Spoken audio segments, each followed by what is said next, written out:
सियावर रामचंद्र की, माता कौशल्या की, महाराज कौशल नरेश की, महाराज दशरथ की, धर्म की, अधर्म का, प्राणियों में विश्व का। सबसे पहले मैं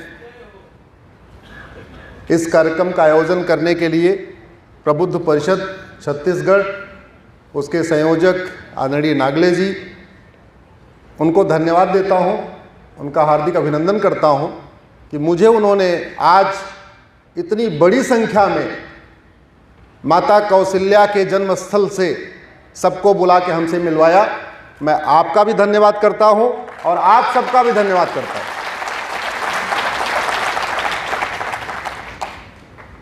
मंच पर उपस्थित मिलिंद जी, मंच के सामने बैठे हुए हमारे सांसद जी, विधायक जी और समस्त प्रबुद्धजन,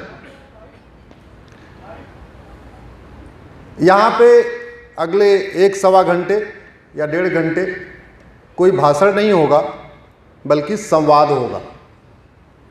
उसमें मैं 2-3 आप लोगों से आग्रह करता हूं। जब मैं कुछ पूछूं तो इतना जोर से उत्तर दीजिएगा कि आपकी आवाज़ यहाँ तक आ जाए, क्योंकि हमारा आपका संवाद बहुत सारे यूट्यूब पे जाएगा। आपको यहाँ 3 लोग रिकॉर्डिंग करते हुए दिख रहे हैं, लेकिन एक्चुअल में कम से कम 300 यूट्यूब पे जाएगा। ये 300 यूट्यूब चैनलों पे जाएगा, फेसबुक पे जाएगा, पूरे देश भर में घूमेगा। तो आग्रह यह है कि आपकी आवाज़ पूरे देश में पहुंचनी चाहिए। ऐसा लगे माता कौशल्या के मायके में रहने वाले लोग इतने बहादुर हैं, इतने तेज हैं कि आवाज़ उनकी हमेशा गूंजती रहती है।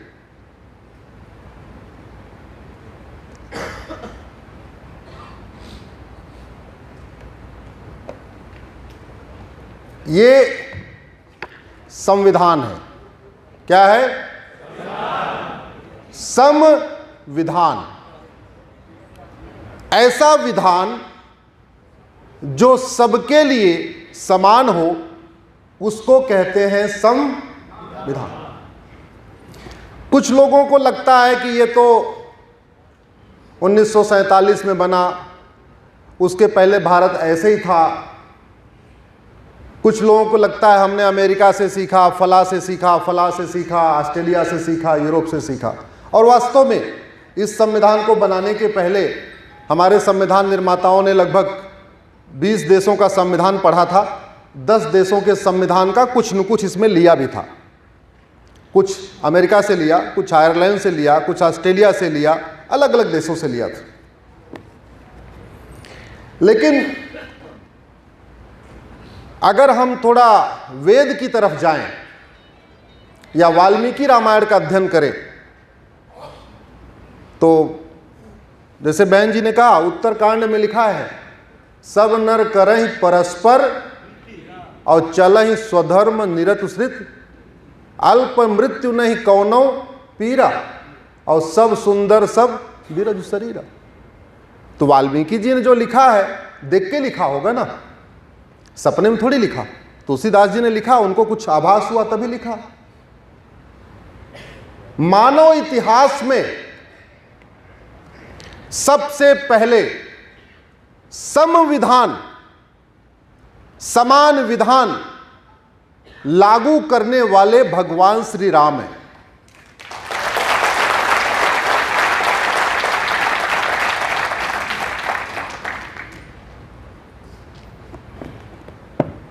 भगवान राम के पहले गुरुकुल की व्यवस्था थोड़ी सी अलग थी।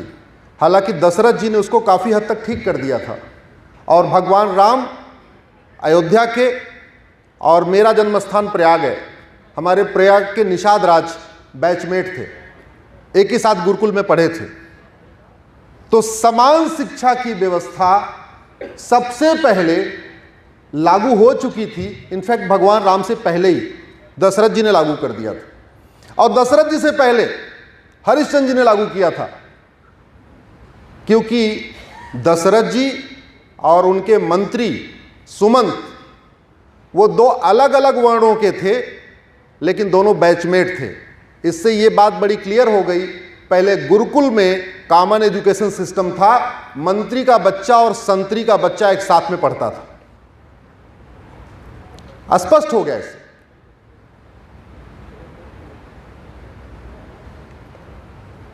हमने कभी इस पे चिंतन नहीं किया कि क्या कारण है भगवान राम ने एक ही विवाह किया, लक्ष्मण जी ने एक ही विवाह किया, भरत जी ने एक विवाह किया और शत्रुघ्न जी ने एक विवाह किया। उस जमाने में चक्रवर्ती नरेश, ऐसा कौन राजा होगा इस धरती पे जो भगवान राम, लक्ष्मण, भरत, शत्रुघ्न को अपना दामाद नहीं बनाना चाहता होगा। और पहले तो कई बार तो संबंधों को अच्छा बनाने के लिए भी विवाह होता था, तो फिर राम, लक्ष्मण, भरत, शत्रुघ्न के एक ही एक विवाह क्यों हुआ? और राम के 2 बच्चे, लक्ष्मण जी के 2 बच्चे, जोर से बोलिए, भरत जी के और शत्रुघ्न जी के। ऐसा कैसे हुआ कि चारों भाइयों ने एक एक विवाह किया और चारों भाइयों के 2 ही 2 बच्चे हुए, किसी को 3 नहीं हुआ?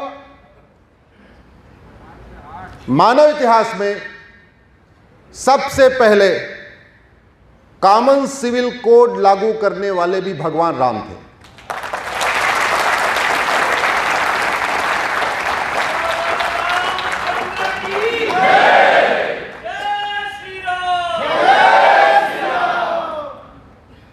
यह भारत का संविधान कहता है सबको समान अवसर मिलना चाहिए।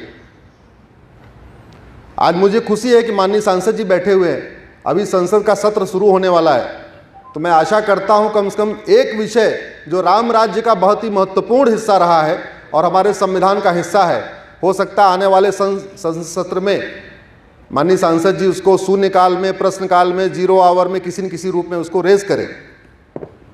संविधान क्या कहता है? सबको समान अवसर मिलना चाहिए। आज की डेट में सबको समान अवसर मिल रहा है क्या? इंजीनियरिंग का एक एग्जाम, मेडिकल का एक एग्जाम, आर्मी में जाने के लिए एनडीए का एक एग्जाम, आईएएस का एक एग्जाम, अब तो रेलवे का भी एक एग्जाम हो रहा है, बैंक का भी एक एग्जाम हो रहा है। लेकिन क्या यहां इस हॉल में जितने लोग हैं सबकी 10वीं की एक किताब थी? बोले जरा, सबकी 12वीं की एक किताब थी? तो जब पेपर एक हो रहा है, कॉम्पिटिटिव एग्जाम एक है, क्वेश्चन एक आ रहा है और सिलेबस सबका अलग है, तो सबको समान अवसर कैसे मिलेगा? अगर आपने इंजीनियरिंग का, मेडिकल का, एनडीए का, क्लैट का, आईएएस का, आईपीएस का, बैंक का पेपर अगर आपने सीबीएसई के पैटर्न पे बना दिया, तो छत्तीसगढ़ बोर्ड वालों को इक्वल अपॉर्चुनिटी कैसे मिलेगी? आईसीएसई बोर्ड वालों के पैटर्न पे बना दिया तो सीबीएसई और छत्तीसगढ़ वालों को इक्वल अपॉर्चुनिटी कैसे मिलेगी? आपने सीबीएसई बोर्ड पे बना दिया तो मध्य प्रदेश और उत्तर प्रदेश और बिहार वालों को इक्वल अपॉर्चुनिटी कैसे मिलेगी? तो वास्तव में सबको अगर समान अवसर देना है तो उसके लिए जरूरत है इस देश में एक देश एक शिक्षा बोर्ड लागू किया जाए, एक देश एक सिलेबस लागू किया जाए, यानी यूनिफॉर्म एजुकेशन सिस्टम लागू किया जाए, यानी समान शिक्षा लागू किया जाए। अब कुछ लोग सोचेंगे इतने बड़े देश में कैसे हो सकता है? अरे इतने बड़े देश में 40 तरीके के टैक्स को मर्ज करके 1 नेशन 1 टैक्स हो सकता है, तो 40 तरीके के सिलेबस को मर्ज करके 1 नेशन 1 सिलेबस क्यों नहीं हो सकता? और कैसे हो सकता है? इको ज्यादा है क्या? आपकी रिकॉर्डिंग में कोई दिक्कत तो नहीं? ठीक है। अभी जीएसटी लागू है। जीएसटी में एक जीएसटी काउंसिल होती है, केंद्र के वित्त मंत्री जीएसटी काउंसिल के अध्यक्ष होते हैं, राज्यों के वित्त मंत्री उसके मेंबर होते हैं। हर 3 महीने में जीएसटी काउंसिल की बैठक होती है। बैठक के बाद यह तय होता किस सामान पे कितना टैक्स लगाना है। ऐसे समान शिक्षा भी हो सकती है। कैसे हो सकती है? एक कानून है, उसका नाम है राइट टू एजुकेशन एक्ट, है ना?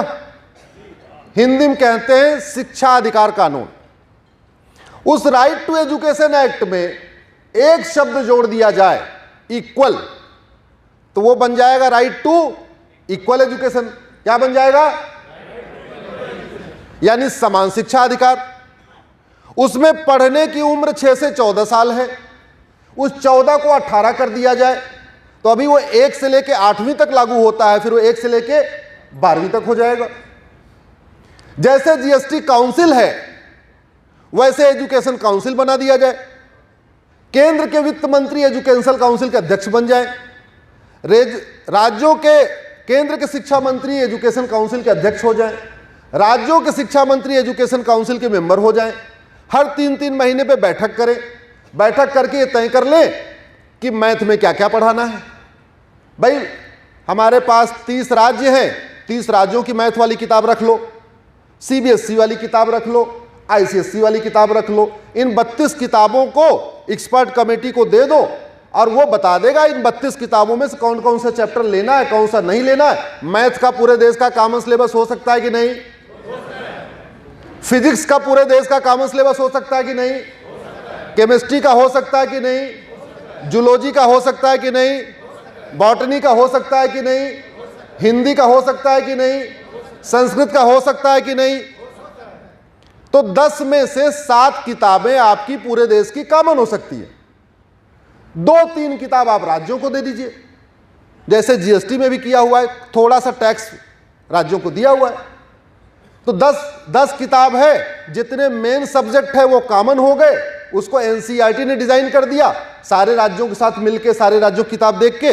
3 किताब आप भाई छत्तीसगढ़ वाले अपनी हिस्ट्री पढ़ा लें लोकल, छत्तीसगढ़ वाले अपनी लोकल ज्योग्राफी पढ़ा लें, यूपी वाले अपनी ज्योग्राफी पढ़ा लें, बिहार वाले अपनी ज्योग्राफी। तो कुल मिला के इन्वायरमेंट, हिस्ट्री और ज्योग्राफी ये या कल्चर, ये 3 किताबें हैं जो राज्यों को अलग अलग दे दीजिए। तो सवाल ये आया कितनी भाषाएं हैं? अरे बंगाल वाला मैथ को बंगाली में पढ़ेगा, गुजरात वाला मैथ को गुजराती में पढ़ेगा, महाराष्ट्र वाला मराठी में पढ़ेगा, तमिलनाडु वाला तेलुगु में तमिल में पढ़ लेगा। अपनी अपनी मातृभाषा में पढ़ेंगे लेकिन सिलेबस कॉमन होगा। अब ये बताओ इससे इक्वल अपॉर्चुनिटी आएगी कि नहीं आएगी? तो मैं ये कह रहा हूं मंत्री जी और संतरी जी के बच्चे की किताब एक होनी चाहिए, अलग अलग होनी चाहिए? क्लर्क और कलेक्टर के बच्चे की किताब एक होनी चाहिए कि अलग अलग होनी चाहिए? सिपाही और कप्तान के बच्चे की किताब एक होनी चाहिए कि अलग अलग होनी चाहिए? किसान और कृषि मंत्री के बच्चे की किताब एक होनी चाहिए कि अलग अलग होनी चाहिए? अभी क्या चल रहा है? अलग अलग। तो हो सकता है कि नहीं? तो क्यों नहीं हुआ? हाँ, क्योंकि लोकतंत्र में इस विषय पे संवाद नहीं हुआ। ये लोकतंत्र है ना, यहां संवाद की जरूरत है। हमने अपना इतिहास देखा ही नहीं कि भगवान राम और निषाद राज एक साथ पढ़े हुए थे। भगवान राम और निषाद राज की एक ही किताब थी। राजा दशरथ और सुमंत दोनों अलग अलग वर्णों के थे, एक क्षत्रिय एक नीचे से, लेकिन दोनों की एक किताब थी, एक ही साथ पढ़ते थे। तो ये समान शिक्षा चाइना में लागू है, समान शिक्षा यूएस ने अडॉप्ट कर लिया, और इनफैक्ट समान शिक्षा हमारे केंद्रीय विद्यालय में लागू है। भारत के केंद्रीय विद्यालय, चाहे वो कश्मीर का हो, चाहे कन्याकुमारी, चाहे कच्छ का हो, चाहे कामरूप का, सिलेबस एक है। तो अगर केंद्रीय विद्यालय का सिलेबस एक हो सकता है, नवोदय स्कूल का सिलेबस एक हो सकता है, तो सबका हो सकता है। राज्यों के बोर्ड खत्म नहीं होंगे। राज्यों के बोर्ड में जो लोग काम कर रहे हैं उनकी नौकरी नहीं जाएगी। वो जो केंद्रीय स्तर पे भारतीय शिक्षा बोर्ड होगा उसी के ही सबऑर्डिनेट के रूप में काम करेंगे। संविधान में कुछ बदलना नहीं है, क्योंकि संविधान में शिक्षा कॉन्करेंट लिस्ट में है, यानी केंद्र भी कानून बना सकता है, राज्य भी कानून बना सकता है। केंद्र का कानून बन जाएगा तो राज्यों के ऊपर प्राइमेसी होगी। केंद्र में ऑलरेडी एक कानून बना हुआ है, राइट टू एजुकेशन, उसमें केवल एक शब्द जोड़ना है, इक्वल। अब ये जो लोग समता की बात करते हैं, समानता की बात करते हैं, इन्होंने कभी समान शिक्षा की बात किया क्या? जोर से बोलिए। गरीबी हटाने की बात करने वाले कभी समान शिक्षा की बात करते हैं? सेकुलरिज्म की बात करने वाले कभी बात करते हैं? सुबह से लेकर शाम तक कहते हैं दलितों का उत्थान करो। दलितों का उत्थान करने का इससे बढ़िया और कोई रास्ता हो सकता है क्या? आरक्षण से 100 गुना ज्यादा इफेक्टिव ये होगा समान शिक्षा। जहां रिक्शा चलाने वाला और जहाज चलाने वाले की बच्चे की किताब एक होगी, इससे बढ़िया क्या होगा? हो सकता है कि नहीं? माननीय सांसद जी बैठे हैं और उसके बाद हम थोड़ी चर्चा भी करेंगे। सांसद जी को हम बिल भी बना के दे देंगे कि सांसद जी इस राइट टू एजुकेशन को राइट टू इक्वल एजुकेशन बनाने के लिए संसद में बिल पेश करें, क्वेश्चन आवर में बात करें, 0 आवर में इसको उठाएं और इस पे चर्चा होनी चाहिए। मैं कह रहा हूं आज नहीं हो पाएगा, लेकिन चर्चा आज शुरू होगी तो 2024 में, 25 में, 26 में हो तो जाएगा ना।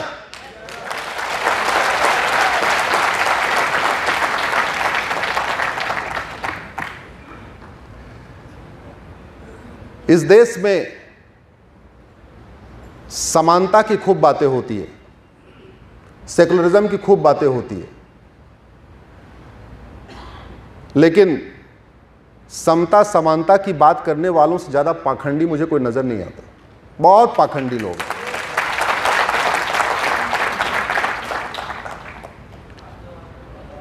आज भी मेरी PIL चल रही है कि बहन बेटियों की शादी की उम्र बराबर कर दो। क्या कर दो? शादी की उम्र। भाई हिंदुओं में तो पहले ही 18 साल और 21 साल है, लेकिन हमारी मुस्लिम बेटियों की शादी की उम्र 9 साल है। अब अगर शादी की उम्र बराबर हो जाएगी तो हमारी उन बेटियों को फायदा होगा कि नहीं होगा? लेकिन समता समानता संविधान और सेकुलरिज्म की बात करते वाले उसका भी विरोध कर रहे हैं, जहां सीधे फायदा होना है। शादी विवाह की उम्र अगर समान होगी तो सबसे ज्यादा फायदा हमारी मुस्लिम बेटियों को मिलेगा, लेकिन उसका भी लोग विरोध कर रहे हैं। तलाक लेने की तरीका अगर एक हो जाएगा, तलाक लेने की प्रक्रिया एक हो जाएगी, सबसे ज्यादा फायदा किसको मिलेगा? मुस्लिम बेटियों को। उसका भी विरोध कर रहे हैं। अगर गुजारा भत्ता यानी मेंटेनेंस का राइट सबको मिल जाएगा तो किसको फायदा होगा? मुस्लिम बेटियों को। हिंदू बेटियों को तो पहले ही मिलता। तो समता समानता और सेकुलरिज्म की बात करने वाले उसका विरोध कर रहे हैं। अगर विरासत का अधिकार, वसीयत का अधिकार, प्रॉपर्टी का राइट उनको भी मिल जाएगा तो फायदा मुस्लिम बेटियों को होगा, उसका भी विरोध कर रहे हैं। अगर गोद लेने का अधिकार देश की सभी बेटियों को मिल जाएगा, जो मुस्लिम बेटियों को नहीं है, उससे हमारी मुस्लिम बेटियों को बहुत फायदा होगा, लोग उसका कह रहे हैं। तो संविधान है, सेकुलरिज्म है। और तर्क क्या देते हैं कि हमें संविधान ने अपनी धार्मिक आजादी दिया है। मतलब इससे बड़ा पाखंड क्या हो सकता है? अरे तुम्हें धर्म की आजादी मिली है, अधर्म की नहीं।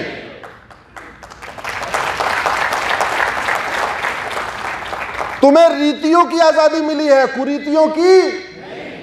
तुम्हें प्रथा की आजादी मिली है, कुप्रथा की नहीं। और बेटा और बेटी में भेदभाव करना तो ये अधर्म है, कुरीति है, कुप्रथा है। लेकिन कहते हैं हमारा संविधान हमको इजाजत देता है। आपको नाम नहीं लेना चाहूंगा, आपको पता है कौन लोग हैं। नहीं, नाम मत लीजिए, हैं पार्टी के लोग। तो इस देश में राम राज्य स्थापित करने में जो सबसे बड़ी बाधा है वो पॉलिटिशियन है। कड़वी सच्चाई बता रहा हूं आपको। वो पॉलिटिकल पार्टियां हैं और उनको एक्सपोज करना जरूरी है। जब तक आप पाखंडियों को एक्सपोज नहीं करेंगे, जो बात करते हैं संविधान की लेकिन समर्थन करते हैं पर्सनल लॉ का, बात करते हैं समता का, लेकिन कभी समान शिक्षा की बात नहीं करते। बात करते हैं समता, समानता, समरसता का, लेकिन कभी समान नागरिक संहिता की बात नहीं करते। बात करते हैं समता, समानता, समरसता का, लेकिन कभी समान जनसंख्या नीति की बात नहीं करते। ऐसे पाखंडियों को एक्सपोज करना पड़ेगा। आज चीन, भारत, चीन कहां है, हम कहां हैं, इसमें कुछ कहने की जरूरत नहीं है। सबको पता है कौन आगे चल रहा है, कौन पीछे है। बहुत अच्छा हम लोग एफर्ट कर रहे हैं। हम अंग्रेजों के गुलाम थे और चीन जापान का गुलाम था।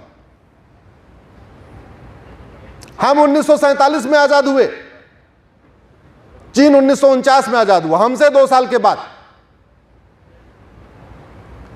जैसे चीन आजाद हुआ, उसने 3 काम किए। पहला काम उसने किया, जापानियों का चीन से नामो निशान मिटा दिया। न किसी जापानी के नाम पे सड़क, न किसी जापानी के नाम पे कोई मोहल्ला, न किसी जापानी के नाम पे कोई कस्बा, न किसी, मतलब उनके अगले जनरेशन को पता ही नहीं चला कि चीन कभी गुलाम भी था। और हम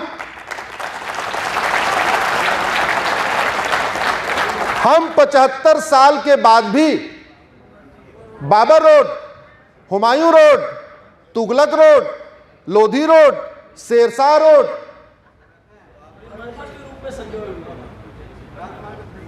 ये शर्म की बात है कि नहीं? ये देश के साथ मक्कारी हुई कि नहीं? हमारे देश में महापुरुषों का अकाल है क्या? आप महाभारत में आपने देखा, बंटवारा हुआ, जो खांडव प्रस्थ था युधिष्ठिर जी को मिला। भगवान कृष्ण के आशीर्वाद से उन्होंने खांडव प्रस्थ को इंद्रप्रस्थ बनाया। उस इंद्रप्रस्थ को आज की डेट में दिल्ली कहते हैं। दिल्ली में युधिष्ठिर रोड नहीं है, अर्जुन रोड नहीं है, बाबर रोड नहीं है, अभिमन्यु रोड नहीं है, द्रौपदी रोड नहीं है, पांडव रोड नहीं है, कृष्ण रोड नहीं है, बलराम रोड नहीं है। लेकिन तुगलक रोड है, लोधी रोड है, गजनी रोड है, गोरी रोड है, शेरशाह रोड है, सारी रोडें हैं। और सबसे ज्यादा तकलीफ की बात तो यह है कि उन बहुत सारी सड़कों पे हमारे चुने हुए माननीय सांसद भी रहते हैं।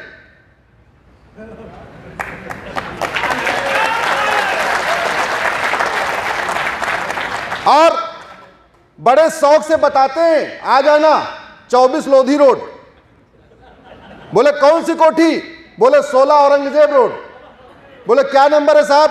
बोले 22 नंबर तुगलक रोड। अरे ये शर्म की बात है कि नहीं? ये शर्म की बात है कि नहीं? तो हुआ क्यों नहीं? सुनिए, हुआ क्यों नहीं? क्योंकि हमने आवाज नहीं उठाई। हमने आवाज नहीं उठाई। और हम कितने सेल्फिश हैं इसको समझिए। भाई कड़वी बात सुनने के लिए तैयार है ना? मैं मीठा मीठा नहीं बोलता। मैं accidental politician, accidental advocate, accidental engineer, इसलिए कड़वी सच्चाई बोलता हूं, मीठा झूठ बोलता नहीं आता।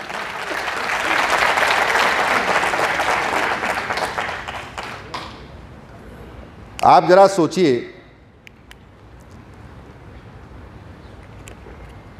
बात कहां शुरू हो रही थी?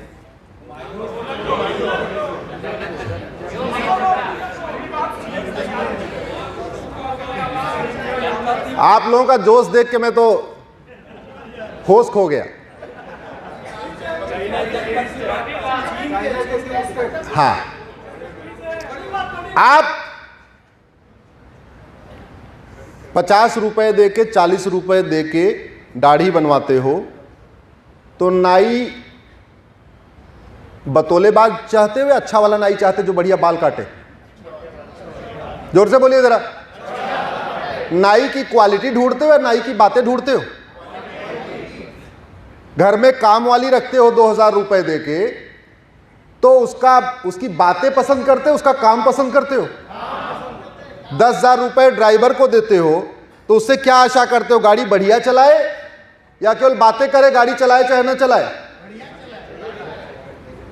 तो हमें नाई नाई के पास जाते समय उसकी जाति कोई हो, बढ़िया बाल काटने वाला चाहिए। काम वाली किसी कास्ट की हो, किसी जाति का, उससे कोई मतलब नहीं है, बढ़िया काम करने वाली होना चाहिए। ड्राइवर बढ़िया वाला चाहिए, वो उसको बढ़िया भाषण देना आए, बातें करना आए, चाहना आए, गाड़ी बढ़िया चलाना चाहिए, कहीं ठुकना नहीं चाहिए, अच्छी सुरक्षित यात्रा होनी चाहिए। मिस्त्री को बात करना आए, चाहना है, मिस्त्री गूंगा भी हो तो कोई बात नहीं, गूंगा मिस्त्री चलेगा, बस दीवार बनाना आना चाहिए उसको। डॉक्टर एकदम गूंगा हो, कोई फर्क नहीं पड़ता, उसको अच्छी दवा देना आना चाहिए। तो हम कितने सेल्फिश हैं। ड्राइवर अच्छा चाहिए, नाई अच्छा चाहिए, काम वाली अच्छी चाहिए, डॉक्टर अच्छा चाहिए, टीचर अच्छा चाहिए, वो किसी जाति का हो, बस बढ़िया ऐसा पढ़ा दे हमारा बच्चा टॉप कर जाए। जहां हमारा सेल्फ इंटरेस्ट है वहां हम न कास्ट देखते हैं, कुछ नहीं देखते, बस क्वालिटी देखते हैं। लेकिन जब हम देश के लिए चुनाव करते हैं तो सीधे सीधे अपनी जाति पे आ जाते हैं। सबसे पहले हम जाति देखते हैं। तो गलती किसकी है भाई? जाति के आधार पे चुनोगे तो ठीक है, फिर भाषण लो, बढ़िया बढ़िया भाषण लेते रहो, क्या दिक्कत है? अगर आपका पेट भाषण से भर जा रहा है तो हम भाषण देते रहेंगे, अपना भाषण लेते रहो। क्यों नहीं हमने चिंता किया कि हमें गुलामी की निशानी नहीं चाहिए? और क्यों नहीं चाहिए आपको बताऊं, इन गुलामों के चक्कर में हमने बहुत सारे हमारे जो महान लोग हैं वो किताबों में दबे पड़े हैं, किताबों में है ही नहीं है। हमने बाबर को पढ़ाया, हुमायूं को पढ़ाया, तुगलक पढ़ाया, गोरी पढ़ाया, गजनी पढ़ाया, लेकिन न राम के पहले पढ़ाया न राम के बाद पढ़ाया, न कृष्ण के पहले पढ़ाया न कृष्ण के बाद पढ़ाया, न हरिश्चंद्र के पहले पढ़ाया न हरिश्चंद्र के बाद पढ़ाया। ऐसी ऐसी विरासत हमारे इतने बड़े महान लोग। दूसरा, चीन ने क्या किया? 1949 में आजाद हुआ, उसने देखा संख्या हमारी बहुत ज्यादा हो गई है, सबसे पहले उसने दूसरा काम किया, हम दो हमारे दो, यानी जनसंख्या नियंत्रण नीति। दूसरा काम किया। तीसरा, सठे साठ्यम समाचरेत, यह वाक्य भारत का है या चाइना का है? विदुर जी का है। विदुर जी ने महाभारत में इसको उपयोग किया, बाद में आचार्य चाणक्य ने भी उपयोग किया। सठे साठ्यम समाचरेत की नीतियों को फॉलो करते हुए उसने करप्शन के खिलाफ फांसी देने का कानून बनाया।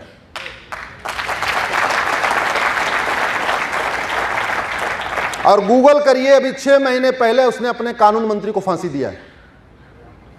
किसको दिया? 1-1.5 साल पहले कंपनी के जीएम को फांसी दिया, गूगल करिएगा। सठे साठ्यम समाचरे सिद्धांत को अपना के जिन देशों ने कानून बनाया वहां समृद्धि है, खुशहाली है, रोजगार है, विकसित है। जिन देशों ने फर्जी ह्यूमन राइट के नाम पे, नकली ह्यूमन राइट के नाम पे घटिया कानूनों को बनाया, आज वहां बदहाली है, नक्सलवाद है, माओवाद है, कट्टरवाद है, जिहाद है, धर्मांतरण है, नक्सलवाद है, घूसखोरी है, जमाखोरी है, मिलावटखोरी है, कालाबाजारी है, नशा तस्करी है, मानव तस्करी है, सोना तस्करी है, सारी बीमारियां।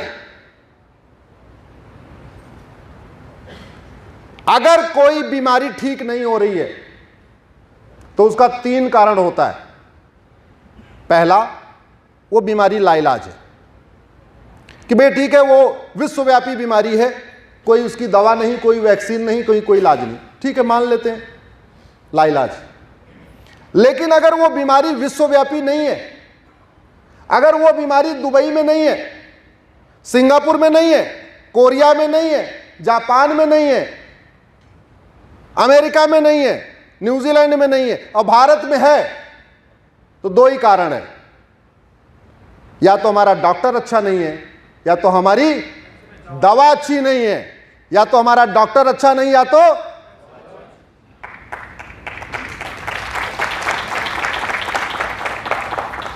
पचास साल के पहले दुबई रेगिस्तान था, रेगिस्तान, बंजर, कुछ भी नहीं। 50 साल के अंदर दुबई दुनिया का सबसे बड़ा बिजनेस सेंटर बन गया। जिन लोगों को रात को दिल्ली में शॉपिंग करने से डर लगता है, वो दुबई में आराम से शॉपिंग करते हैं। दिल्ली में 10 बजे के बाद अगर हमारी बहन बेटियां निकले तो या तो उनका कान का झुमका जाएगा, चैन जाएगी, या मोबाइल जाएगा, कुछ न कुछ जरूर जाएगा। दुबई में नहीं जाता। क्यों?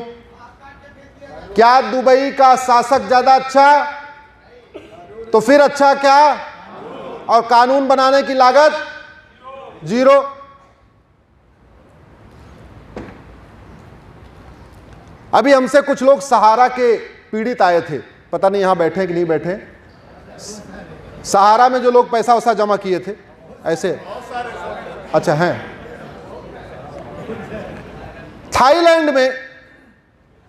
थाईलैंड में एक व्यक्ति ने चिटफंड कंपनी बना के 16,000 लोगों का पैसा लिया और चिटफंड कंपनी बंद करके थाईलैंड छोड़ के भाग गया।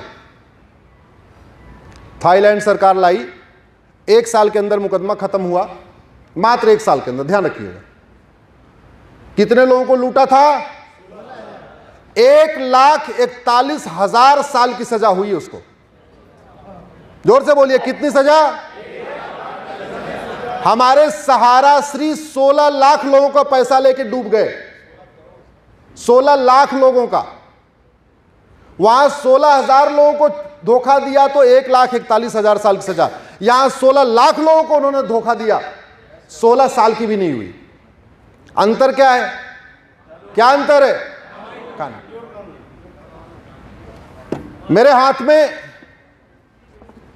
आपको दिख रहा होगा, नहीं आईपीसी नहीं है, यह फेडरल पिनल कोड है। यह अमेरिका में चलती है। फेडरल पिनल कोड अमेरिका में चलती है, भारत में चलती है इंडियन पिनल कोड। अंतर बताता हूं। अमेरिका में किडनैपिंग की मिनिमम सजा 50 साल है। कितनी? मैक्सिमम 100 साल। भारत में किडनैपिंग की मिनिमम 3 साल, मैक्सिमम 7 साल। एक को किडनैप किया तो 7 साल, 2 को किया तो 7 साल, 10 को किया तो भी 7 साल, 20 को किया तो भी। अमेरिका में एक को किडनैप किया तो 50 साल मिनिमम, 2 को किया तो 100 साल, 3 को किया तो 150 साल, 4 को किया तो 200 साल, 5 को किया 250 साल। अब ये बताओ किडनैपिंग कहां कम होगी? कहां होगी कम? क्या उनका शासक ज्यादा अच्छा है? नहीं, कानून दम। याद रखिए, आप सबकी गाड़ी पेट्रोल से चलती है, पेट्रोल से चलती है, कुछ की डीजल से चलती होगी। आपकी गाड़ी पेट्रोल से चलती है और पेट्रोल अच्छा ना हो, पेट्रोल नकली हो, तो गाड़ी चलेगी क्या? दुक दुक दुक दुक दुक करके बैठ जाएगी। भारत में कानून का राज है, किसी व्यक्ति का राज नहीं है। किसका राज है? और कानून घटिया है, इसलिए भारत दुक दुक दुक दुक दुक दुक करके चल रहा है, इसीलिए चल रहा है।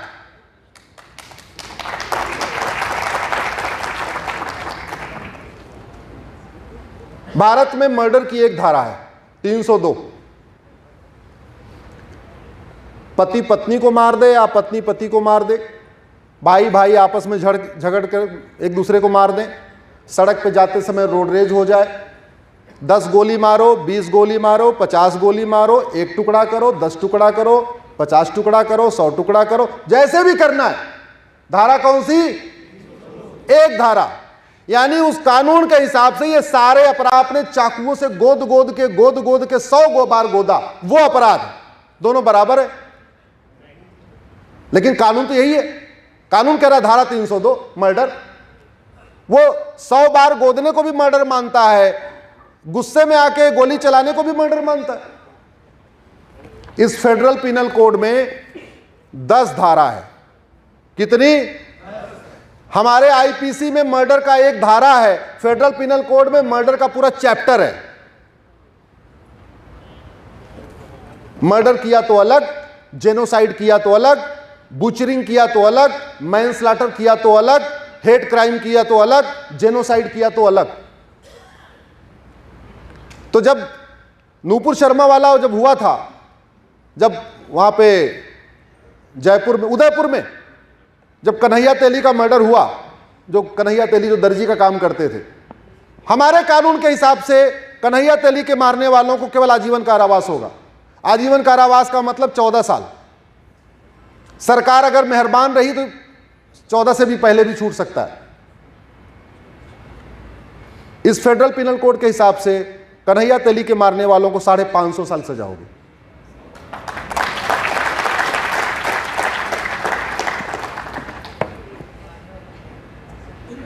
हमारे इंडियन पिनल कोड में मात्र 23 चैप्टर है, 23, और ये 23 चैप्टर मैकाले साहब बना के गए थे। और मैकाले ने क्यों बनाया था इसको भी समझिए। 1857 में मंगल पांडे की क्रांति हुई, उस क्रांति को दबाने के लिए लॉ कमीशन बनाया गया। मैकाले को लॉ कमीशन का चेयरमैन बनाया गया। मैकाले को बोला तुम कानून बनाओ। पहला कानून उसने 3 साल मेहनत करके बनाया, उसको कहते हैं इंडियन पिनल कोड। उसमें 23 चैप्टर उसने 1860 में बनाया था। कितने चैप्टर? आज 2023 में भी ना वो 22 हुआ ना 24 हुआ, 23 का।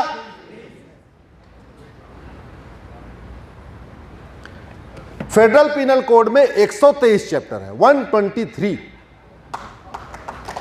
अब आप सोचिए, क्राइम हमारे यहां ज्यादा, पॉपुलेशन हमारी ज्यादा, हमारे यहां मात्र 23 चैप्टर, पॉपुलेशन अमेरिका की कम, क्राइम वहां कम, और वहां 123 चैप्टर। तो क्रिस्टल क्लियर सारे के सारे अपराध, एक तो कठोर धाराएं हैं, दूसरा सारे के सारे अपराध वेल डिफाइंड हैं। किस तरीके का मर्डर है इसमें लिखा हुआ है। तो जज चाह के भी न किसी की सजा बढ़ा सकता है न किसी की, और वकीलों को लंबी लंबी दलील देने का टाइम भी नहीं है। अगर केवल एक धारा है तो बड़ा वकील होगा तो 10 दिन बहस करेगा, उलझाता रहेगा उलझाता रहेगा उलझाता रहेगा। लेकिन अगर वो मर्डर पूरा डिफाइन हो कि हेट क्राइम है, कि जेनोसाइड है, कि मैनस्लॉटर है, कि बुचरिंग है, कि टुकड़े टुकड़े है, क्या है, तो जज कहेगा भाई देखो तुम्हारा जो तुमने क्राइम किया है ये तो डिफाइन है, तुम इतनी लंबी दलीलें 1 हफ्ते वाली क्यों दे रहे हो, तो मुकदमा भी जल्दी खत्म हो जाए। मैकाले ने भारत को गुलाम बनाने के लिए आईपीसी बनाई थी। भारत में भ्रष्टाचार खत्म करने के लिए आईपीसी नहीं बनी थी। भारत में अपराध कम करने के लिए आईपीसी नहीं बनी थी। भारत को गुलाम बनाने के लिए आईपीसी बनी थी। और अगर वो आईपीसी अच्छी होती तो किसी एक अंग्रेज को सजा होनी चाहिए थी। किसी अंग्रेज को सजा हुई क्या? सावरकर जी को सजा हुई, भगत सिंह को सजा हुई, सुखदेव राजगुरु को सजा हुई। अरे कम से कम किसी नहीं तो जिसने जलियांवाला बाग में निहत्थों पे गोली चलाई थी उसको सजा होनी चाहिए थी। जिसने लाल बाल पाल को लाठियों से पीटा उनको सजा होनी चाहिए थी। जिसने तिलक को लाठियों से पीटा उसको, किसी को सजा नहीं हुई ना, क्योंकि वो कानून वो बनाई भारत में, भारत के लोगों को न्याय देने के लिए ही बनाया गया था। हम आजादी की 75वीं वर्षगांठ बना रहे हैं। अब जाके मैं माननीय प्रधानमंत्री जी का आभार व्यक्त करता हूं। अब उन्होंने एक कमेटी बनाई है, वो कमेटी इस इंडियन पिनल कोड को पढ़ रही है, दुनिया के और भी पिनल कोड को पढ़ रही है। आशा करता हूं कि अमेरिका का फेडरल पिनल कोड भी पढ़ रही हो। तो हमें घटिया कानूनों का मकड़जाल नहीं चाहिए, हमें अच्छे कानूनों का ही एक किताब चाहिए। एक और भी होना चाहिए। हमारे यहाँ घूसखोरी का अलग कानून, जमाखोरी का अलग कानून, मिलावटखोरी का अलग कानून, कालाबाजारी का अलग कानून, नशा तस्करी का अलग कानून, सोना तस्करी का अलग कानून, मानव तस्करी का अलग कानून, चंदन तस्करी का अलग कानून। इतने कानून इतने कानून इतने कानून की कई बार तो जज और वकील भी कंफ्यूज हो जाते हैं। इतने कानून है। वो बेचारा एफआईआर दर्ज करने वाला जो कांस्टेबल है, जो 10वीं पास है या 12वीं पास, उसको कैसे पता रहेगा कि कौन सी धारा लगाऊं कौन सी छोड़ूं, कौन सा कानून लगाऊं कौन सा छोड़ूं। हमें जैसे हमने 40 तरीके के टैक्स को मिला के 1 नेशन 1 टैक्स किया, ऐसे 40 तरीके का जो करप्शन और क्राइम का कानून है उसको मर्ज करके 1 नेशन 1 पिनल कोड चाहिए, जैसे अमेरिका का है। सारे कानून एक में, सारा एक में। उसका फायदा ये होगा, ये एक किताब रहेगी थाने में। अल्टीमेटली थाने में जो कांस्टेबल है वो 10वीं पास होता है, जो थानेदार है वो ग्रेजुएट होते हैं, तो उनके लिए आसान रहेगा। वो एक किताब पढ़ लेंगे, उनको पता हो जाएगा। हम और आप अगर एफआईआर दर्ज कराने जाएंगे तो ढंग से एफआईआर दर्ज कर देगा, क्योंकि न्याय की शुरुआत थाने से होती है। अगर एफआईआर ठीक से दर्ज नहीं हुआ तो बाद में सजा कैसे होगी? तो सवाल यह है कि ये हो क्यों नहीं रहा है? हो इसलिए नहीं रहा, हमने ढंग से आवाज ही नहीं उठाई, संवाद नहीं किया, चर्चा नहीं किया। अगर हमने चर्चा किया होता तो थोड़ा पहले भी काम हो गया होता। पहले की सरकारों ने नहीं किया, शायद उसका एक बड़ा कारण यह था हमने कभी डिमांड नहीं किया। एक बात याद रखिए, नाई की सोच अगर बहुत अच्छी हो लेकिन उसका उस्तरा ठीक ना हो, अच्छा बाल काट सकता है क्या? जोर से बोलिए जरा। ड्राइवर की सोच बहुत अच्छी हो, गाड़ी लेकिन खराब हो, यात्रा सुरक्षित हो सकती है क्या? डॉक्टर की सोच बहुत अच्छी हो, ईमानदार डॉक्टर हो, बीमारी को ठीक भी करना चाहता हो, लेकिन दवा घटिया हो, बीमारी ठीक हो सकती है क्या? वैसे ही शासक की सोच कितनी ही अच्छी हो, शासक कितना ही ईमानदार हो, शासक कितना ही राष्ट्रभक्त हो, जब तक दवा यानी कानून वो नहीं अच्छा होगा तब तक समस्याओं का समाधान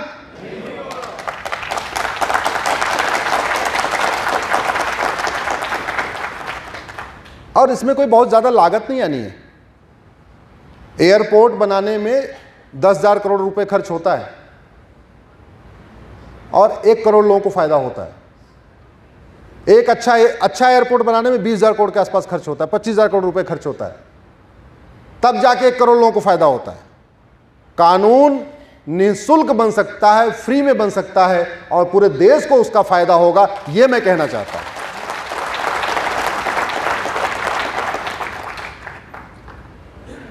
इसके लिए जरूरी है पाखंडियों को पहचानिए। कैसे पहचानिए?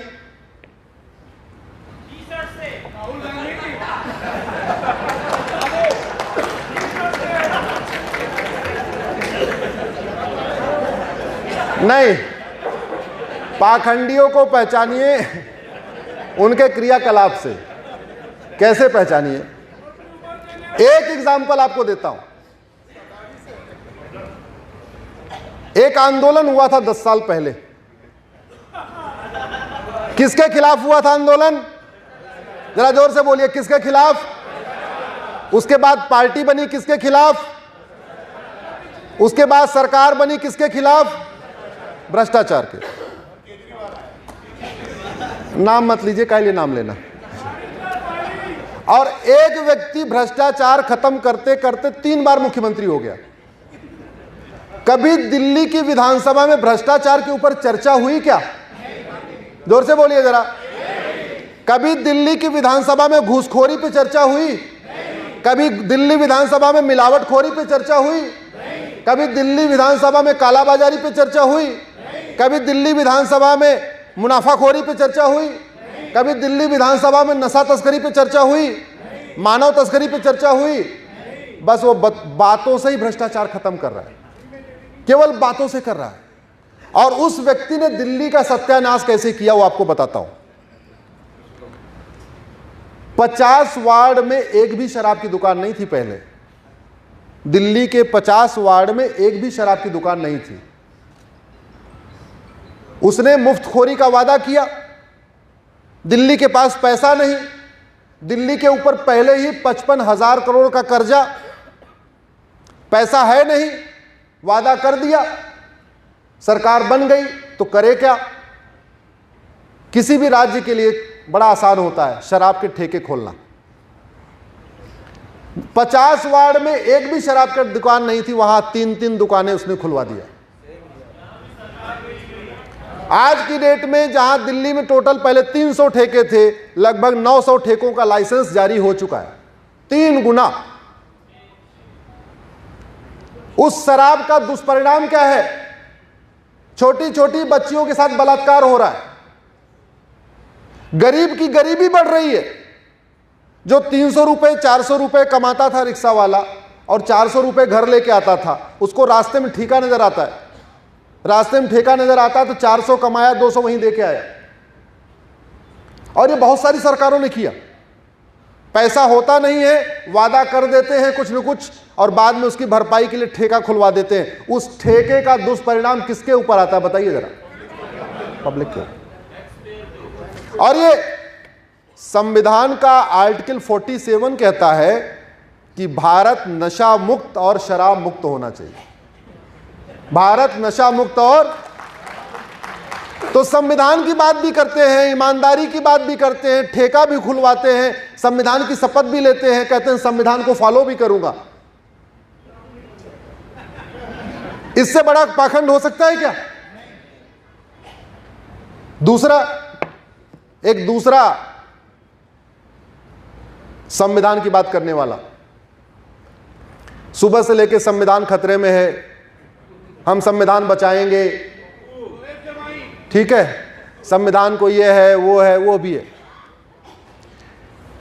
इस संविधान का आर्टिकल 351 कहता है इस देश के सभी नागरिकों को हिंदी और संस्कृत लिखना पढ़ना बोलना आना चाहिए।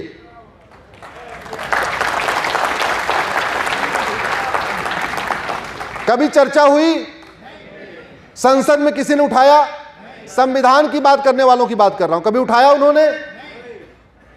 कभी उन्होंने समाज, जो गरीबी की बात करते हैं, समाजवाद की बात करते हैं, कभी उन्होंने समान शिक्षा का मुद्दा उठाया? संविधान की बात करने वालों ने कभी समान नागरिक संहिता का मुद्दा उठाया? यह संविधान का schedule 7 list 3 entry number 20A कहता है जनसंख्या नियंत्रण कानून होना चाहिए। यह संविधान कहता है। अब जनसंख्या नियंत्रण की बात करने वाले कम्युनल कहलाते हैं, जनसंख्या विस्फोट का समर्थन करने वाले सेकुलर कहलाते हैं। पाखंड देखिए, जो जनसंख्या नियंत्रण की बात करे बोले तो कम्युनल है। और मक्कारी कैसे कैसे हुई है? भारत का पूरा आंदोलन वंदे मातरम भारत माता की जय से हुआ था। पूरा का पूरा आंदोलन वंदे मातरम भारत माता की जय से हुआ। अंग्रेज यहां पे राष्ट्रगान बनाना चाहते थे, गॉड सेव क्वीन। जैसे ही उन्होंने गॉड सेव क्वीन बनाया, बंकिम चंद्र चटर्जी ने 24 घंटे के अंदर वंदे मातरम कविता लिख दिया।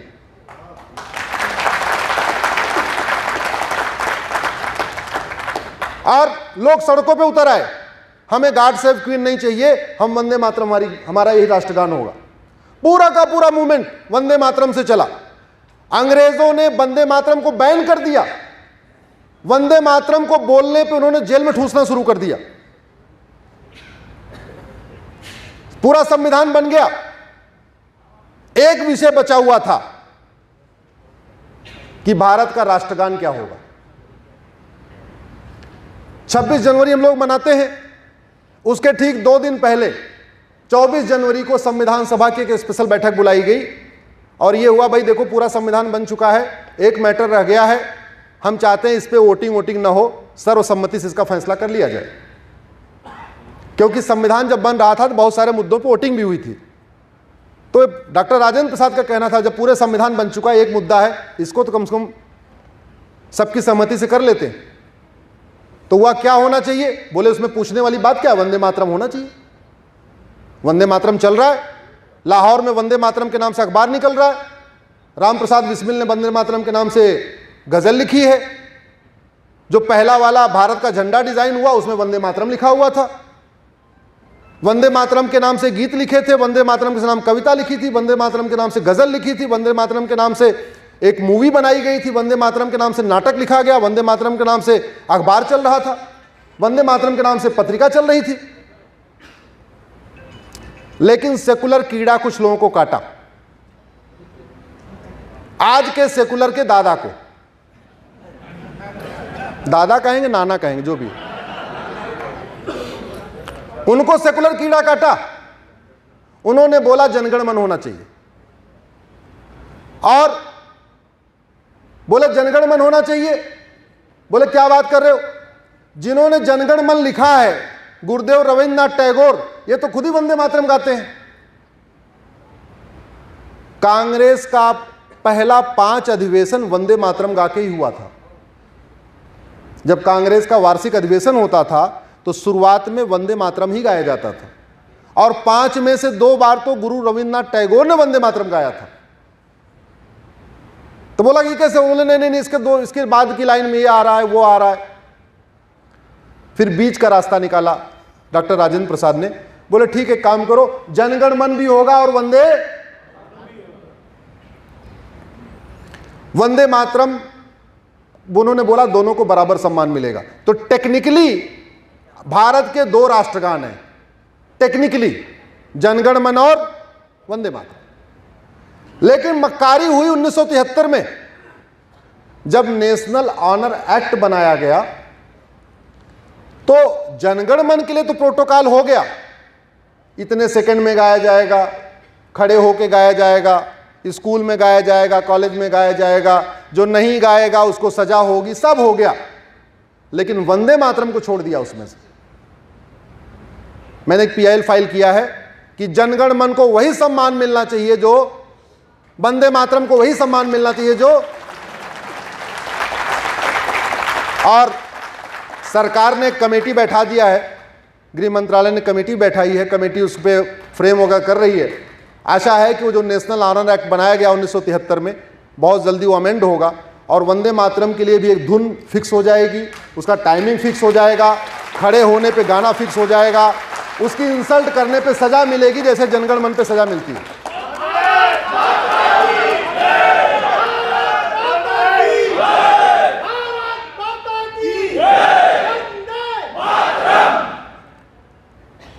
हमें आपको,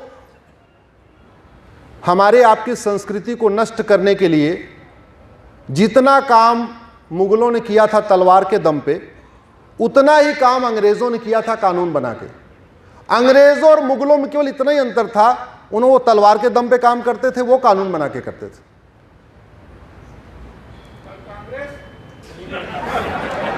अब आप समझदार हैं, ये प्रबुद्ध परिषद की बैठक है, इसलिए मैंने आगे वाला छोड़ दिया। सामान्य बैठक होती तो मैं बताता कि कांग्रेस ने भी वही काम किया।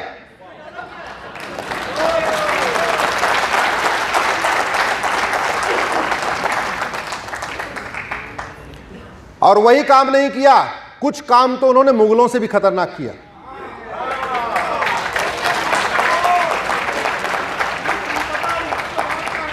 अ- 1857 में जो मंगल पांडे जी की क्रांति हुई थी, मात्र 15 दिन के अंदर क्रांति हुई मेरठ में, मात्र 15 दिन के अंदर लाहौर, ढाका, चटगांव, बंगाल, कन्याकुमारी, कश्मीर पूरी फैल गई थी।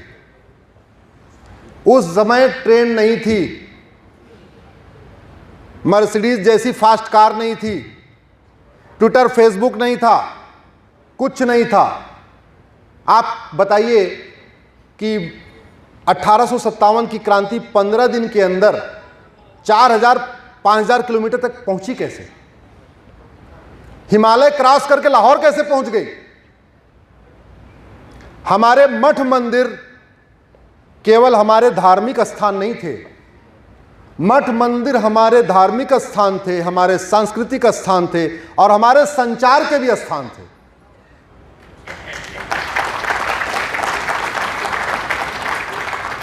अंग्रेजों ने दिमाग लगाया, बोले अगर ये क्रांति का बीज 15 दिन के अंदर पूरे देश में फैला सकते हैं मठ मंदिर, तो आने वाले टाइम में ये मठ मंदिर हमें उखाड़ के फेंकेंगे। अब इन मठ मंदिरों का कुछ करना पड़ेगा। 1861 में उन्होंने पुलिस एक्ट बनाया, लाठियों से पीटने के लिए हम लोगों को।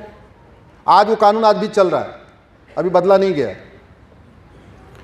1863 में उसने कानून बनाया, रिलीजियस एंडाउमेंट एक्ट,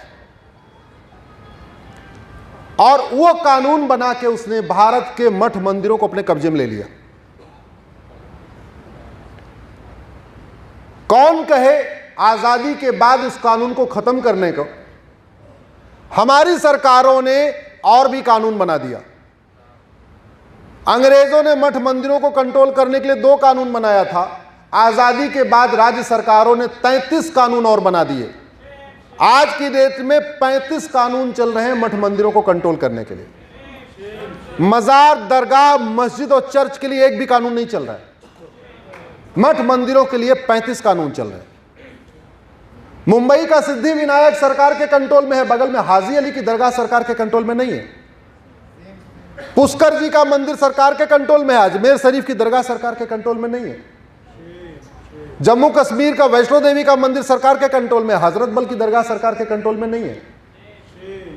दिल्ली का कालका जी मंदिर सरकार के कंट्रोल में है, जामा मस्जिद सरकार के कंट्रोल में नहीं है।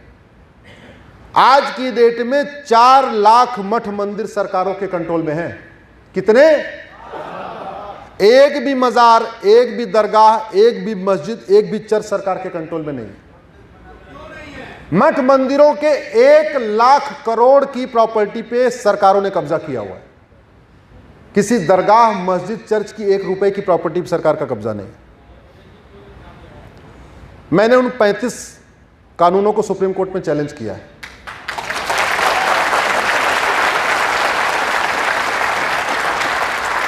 और मैंने सुप्रीम कोर्ट को प्रस्ताव दिया है, ये 35 कानून खत्म करिए। जहां 4 लाख मठ मंदिर है, हम हर मंदिर के पास एक गौशाला खोलेंगे, हमारी 4 लाख नई गौशाला बन जाएगी। अगर ये 4 लाख मठ मंदिर हमारे पास आ जाएं तो 4 लाख नए गुरुकुल बना सकते हैं, 4 लाख नए आयुर्वेदशाला बन सकती है, 4 लाख नई गौशाला बन सकती है, 4 लाख नए बारात घर बन सकते हैं, 4 लाख नए वहां पे वैद्य बैठ सकते हैं। मठ मंदिर हमारे पहले भी कल्चरल सेंटर थे, रिलीजियस सेंटर थे और कम्युनिकेशन के सेंटर थे। आज दोबारा वो बन सकते हैं।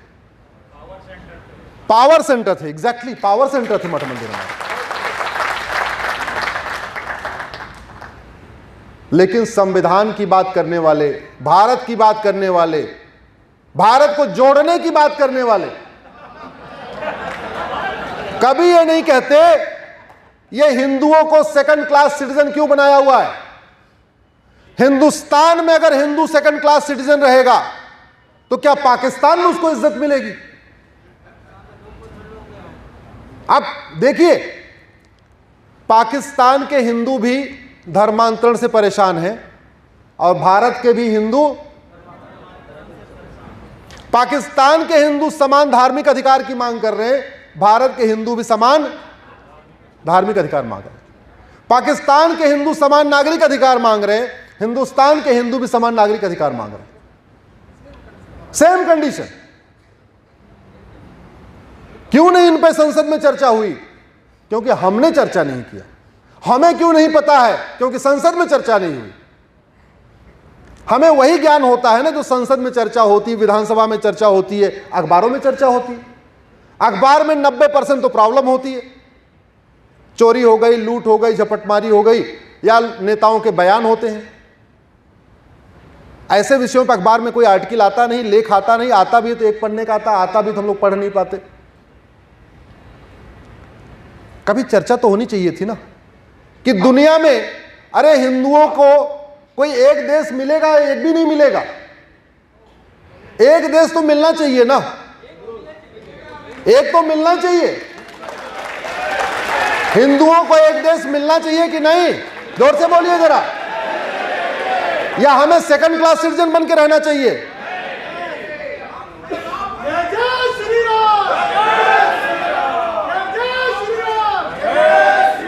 और पाप कैसे हुआ? पाप कैसे हुआ? 1991 में कानून बनाया गया। कानून का नाम रखा पूजा स्थल कानून। नाम से ऐसे लग रहा है पूजा स्थल के रखरखाव के लिए, यही है ना? नाम में पूजा है तो लग रहा होगा पूजा स्थल के लिए है कुछ। पूजा स्थल कानून बना के औरंगजेब के इल्लीगल काम को लीगलाइज कर दिया गया। गजनी के, गोरी के, मुगलों के सारे इल्लीगल कामों को लीगलाइज कर दिया गया। जो ढांचे हिंदुओं के मंदिरों को तोड़ के बनाए गए थे, उन सारे के सारे मंदिरों को लीगलाइज कर दिया गया। ये बोला अब आप कोर्ट जा ही नहीं सकते। केवल एक उसमें मंदिर को छूट दिया था, अयोध्या को। बोला केवल अयोध्या का मामला कोर्ट से हल होगा, दूसरे किसी मंदिर के लिए आप कोर्ट नहीं जा सकते। कोर्ट का दरवाजा बंद कर दिया और यह भी लिख दिया जो मामले कोर्ट में चल रहे हैं वो स्वतः खत्म हो जाएंगे, यानी जज उस पर सुनवाई भी नहीं करेंगे। ऐसा काम तो मुगलों ने किया था जब हिंदुस्तान के लोगों को बोला था खबरदार घर के बाहर आवाज मत निकालना। सेम सिचुएशन है। मैंने उस कानून को चैलेंज किया सुप्रीम कोर्ट में, उस पर सुनवाई हो रही है। आप ये बताओ, हमें कोर्ट जाने का अधिकार होना चाहिए कि नहीं? हमें बराबर धार्मिक अधिकार होना चाहिए कि नहीं? हमें गजनी गोरी द्वारा तोड़े गए मंदिरों को मुक्त करने का अधिकार मिलना चाहिए कि नहीं? अरे अगर आजाद होने के बाद हम तलवार के दम पे मुक्त नहीं करा रहे, हम बाकायदा एविडेंस देके कागज के साथ सबूत के साथ उसको कह रहे हैं कोर्ट में मुकदमा करो, दोनों पक्षों को सुनो और फिर फैसला करो। हमने ये नहीं कहा कि नहीं नहीं हमारा है हट जाओ अब हम इस पे कब्जा करें, हमने ऐसा भी नहीं कहा। कायदे से होना यही चाहिए था, कायदे से यही होना चाहिए था।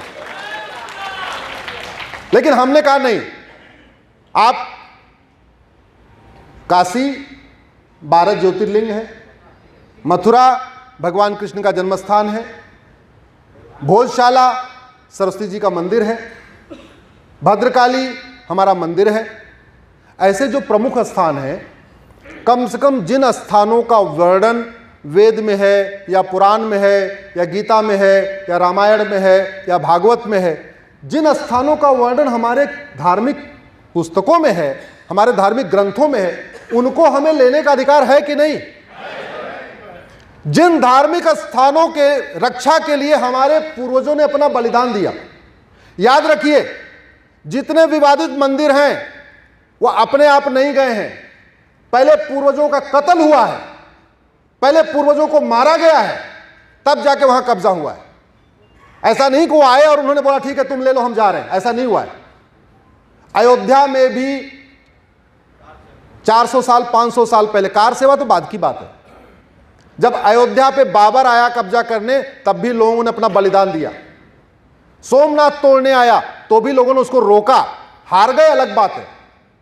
मथुरा पे कब्जा होने लगा तो लोग रोका, मारे गए, हार गए, अलग बात है। हम अपने पूर्वजों को क्या मुंह दिखाएंगे? हमारे पूर्वजों ने मंदिरों की रक्षा के लिए बलिदान कर दे दिया, अपने प्राण दे दिए, और हम अपनी मंदिरों को कलम की ताकत से अपने दिमाग को उपयोग करके अगर उतना भी उसको मुक्त नहीं कराएंगे तो हमें धिक्कार है, हमें धिक्कार है।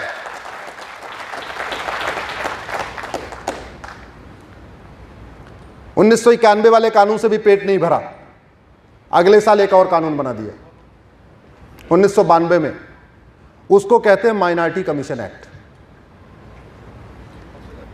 टारगेट कुछ अलग था, काम कुछ अलग किया। उस एक कानून को बना के 1992 में माइनॉरिटी कमीशन एक्ट को बना के केवल मुस्लिम्स और क्रिश्चियंस को फायदा नहीं पहुंचाया बल्कि हिंदुओं को भी आपस में बांट दिया।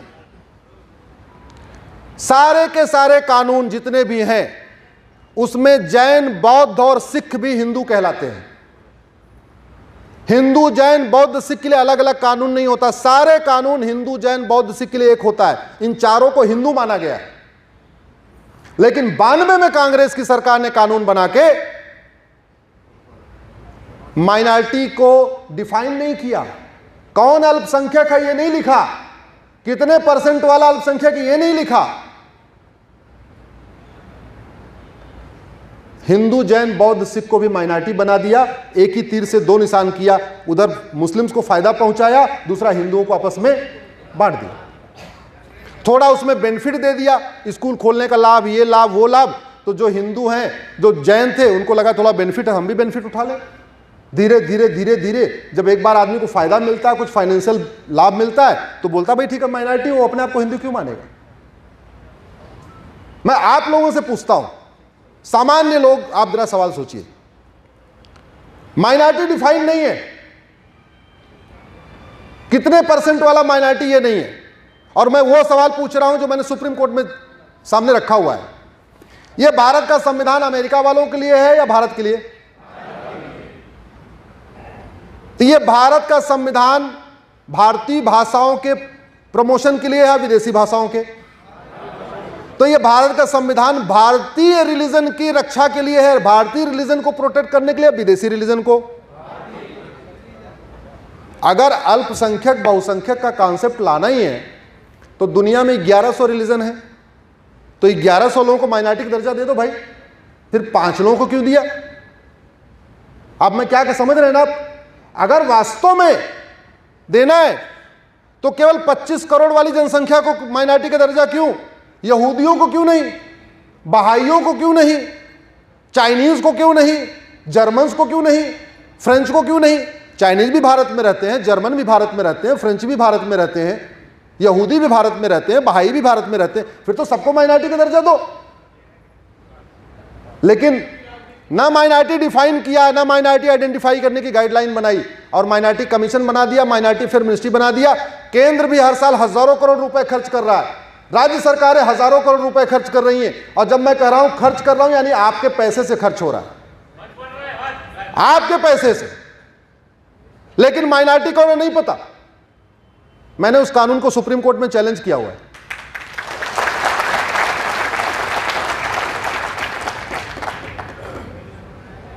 हमने कहा पहले तो माइनॉरिटी को डिफाइन करो और ये बताओ माइनॉरिटी किस लेवल पे आइडेंटिफाई होगी, स्टेट लेवल पे, डिस्ट्रिक्ट लेवल पे, नेशनल लेवल पे। दूसरा, किस रिलीजन को देना है, किसको नहीं देना है। अगर विदेशी रिलीजन को माइनॉरिटी का दर्जा देना है तो बहाइयों को क्यों नहीं दे रहे भाई? दिल्ली में तो लोटस टेम्पल बना हुआ है बहाइयों का ही हो, बेचारे बहाई रहते भी हैं, संख्या में कम है, उनको भी माइनॉरिटी दो।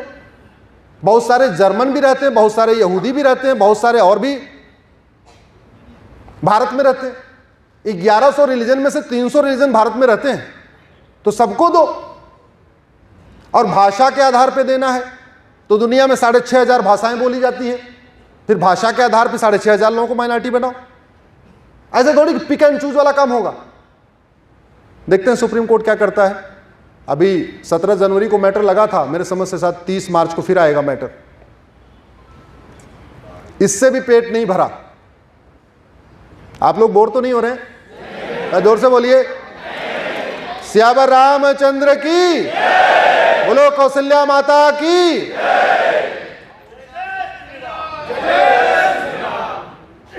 इससे भी पेट नहीं भरा। अगले साल 1995 में एक और कानून बनाया, उसको कहते हैं वक्फ एक्ट। उसको कहते हैं वक्फ एक्ट।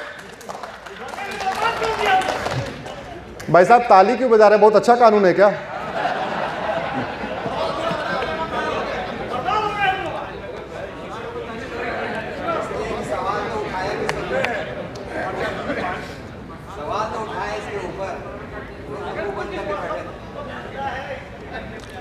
इतना घटिया कानून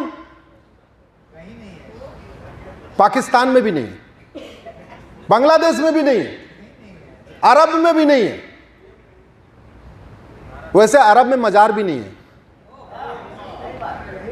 अरब में दरगाह भी नहीं है, अरब में पक्का कब्रिस्तान भी नहीं है। ये 3 बातें मैं आपको बता रहा हूं। अरब में एक भी मजार नहीं है, पूरे अरब, अरब का मतलब दुबई, कुवैत, बहरीन, जितने भी इस्लामिक कंट्री है, एक भी मजार नहीं, एक भी दरगाह नहीं, और एक पक्का कब्रिस्तान है, वो मोहम्मद साहब का है। वहां के शेख जो सोने की प्लेट में खाते हैं, सोने के चम्मच से खाते हैं, उनकी कब्र भी पक्की नहीं होती, क्योंकि पक्का कब्रिस्तान हराम है। मजार हराम है, दरगाह हराम है, पक्का कब्रिस्तान हराम है। इसलिए इस्लामिक कंट्रीज में एक भी न मजार होती है, न दरगाह होती है, न पक्का कब्रिस्तान होता है। यहाँ तो हमारे आपके पैसे से, पता नहीं यहाँ क्या चल रहा है। यूपी में तो इसके पहले वाली समाजवादी सरकार ने जनता के टैक्स के पैसे से कब्रिस्तान पे 6-6 फीट की बाउंड्री बना दिया था।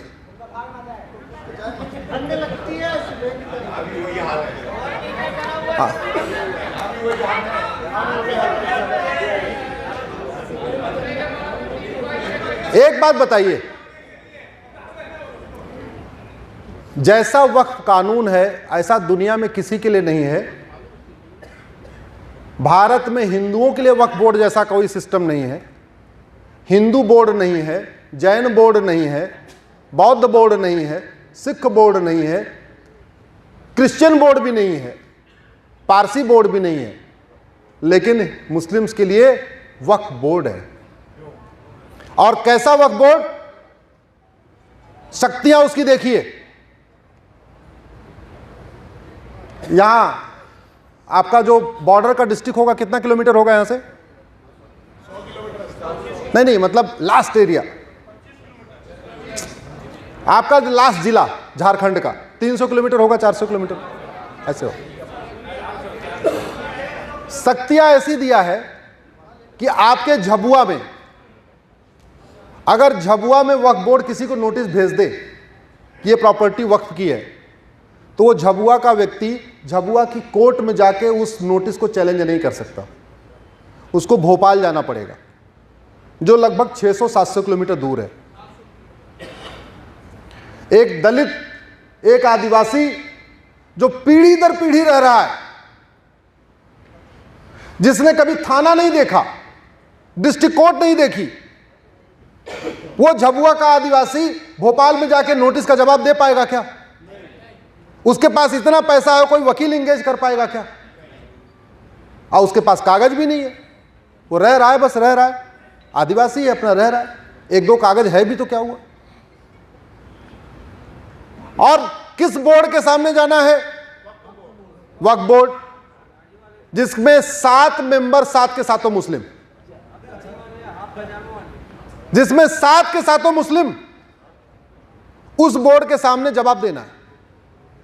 इतना पावरफुल वक्फ बोर्ड है कि अगर सुप्रीम कोर्ट पे वक्फ बोर्ड नोटिस भेज दे कि ये वक्फ की प्रॉपर्टी है, तो सुप्रीम कोर्ट के रजिस्ट्रार 30,000 ही नहीं जा सकते, 30,000 कोर्ट नहीं जाएंगे, उनको अमानुल्लाह खां के वक्फ बोर्ड के सामने जाके पेश होना पड़ेगा।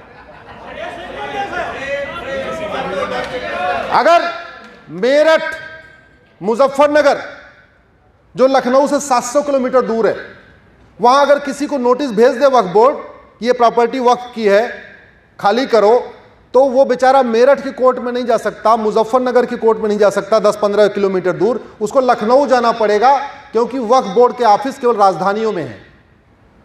हर राजधानी में एक वक्फ बोर्ड होता है, उसका ऑफिस राजधानी में होता है। इसका दुष्परिणाम क्या हो रहा है?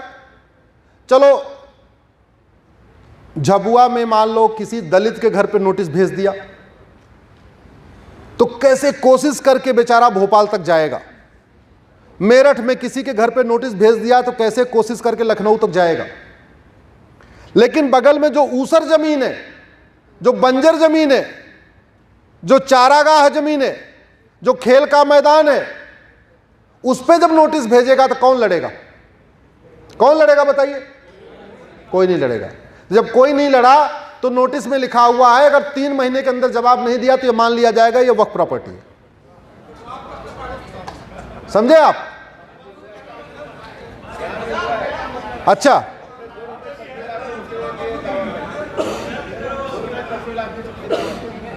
सांसद जी बता रहे हैं यहां भी हो रहा है।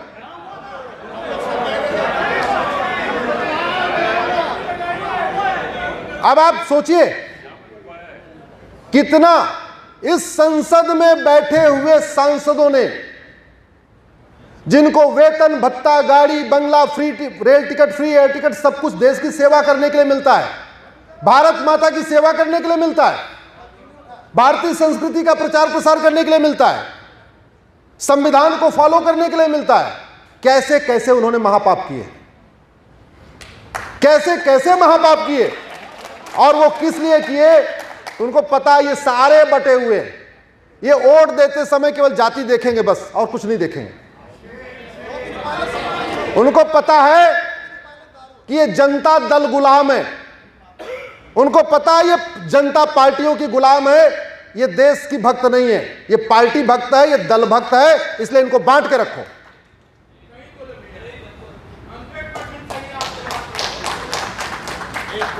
आप बताइए, ऐसा कानून हिंदुस्तान में हिंदुओं को 3rd क्लास का सिटीजन बना दिया, हमारी जमीन पे आएगा, मान लो मैं मेरठ में रहता हूं तो मैं तो लखनऊ तक जाके लड़ूंगा, लेकिन मेरे बगल में जो जमीन है, जो पार्क है, चारागाह है, गोचर जमीन है, खेल का मैदान, उसके लिए मैं क्यों लड़ूंगा?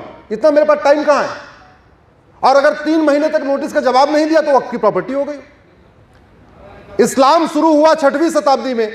तमिलनाडु का एक गांव जो है 2000 साल पुराना, वो प्रॉपर्टी हो गया। अभी दोबारा फिर एक केस आया मेरे पास। तमिलनाडु के एच राजा साहब हैं, जो बीजेपी के नेशनल एग्जीक्यूटिव के मेंबर भी हैं। अभी उन्होंने कल परसों मुझे फोन करके बोला, एक जगह फिर से 70 एकड़ जमीन उन्होंने कब्जा कर लिया। उन्होंने नोटिस भेज दिया। अच्छा, वो नोटिस ऐसा चुपचाप भेजते हैं कि लोग पता भी नहीं चलता नोटिस भी आई, और 3 महीने का टाइम पूरा हो गया, बोले जी टाइम तो पूरा हो गया, तुमने किसी का जवाब नहीं आया तो हो गई वक्त प्रॉपर्टी। उस घटिया कानून को मैंने सुप्रीम कोर्ट में चैलेंज किया हुआ है।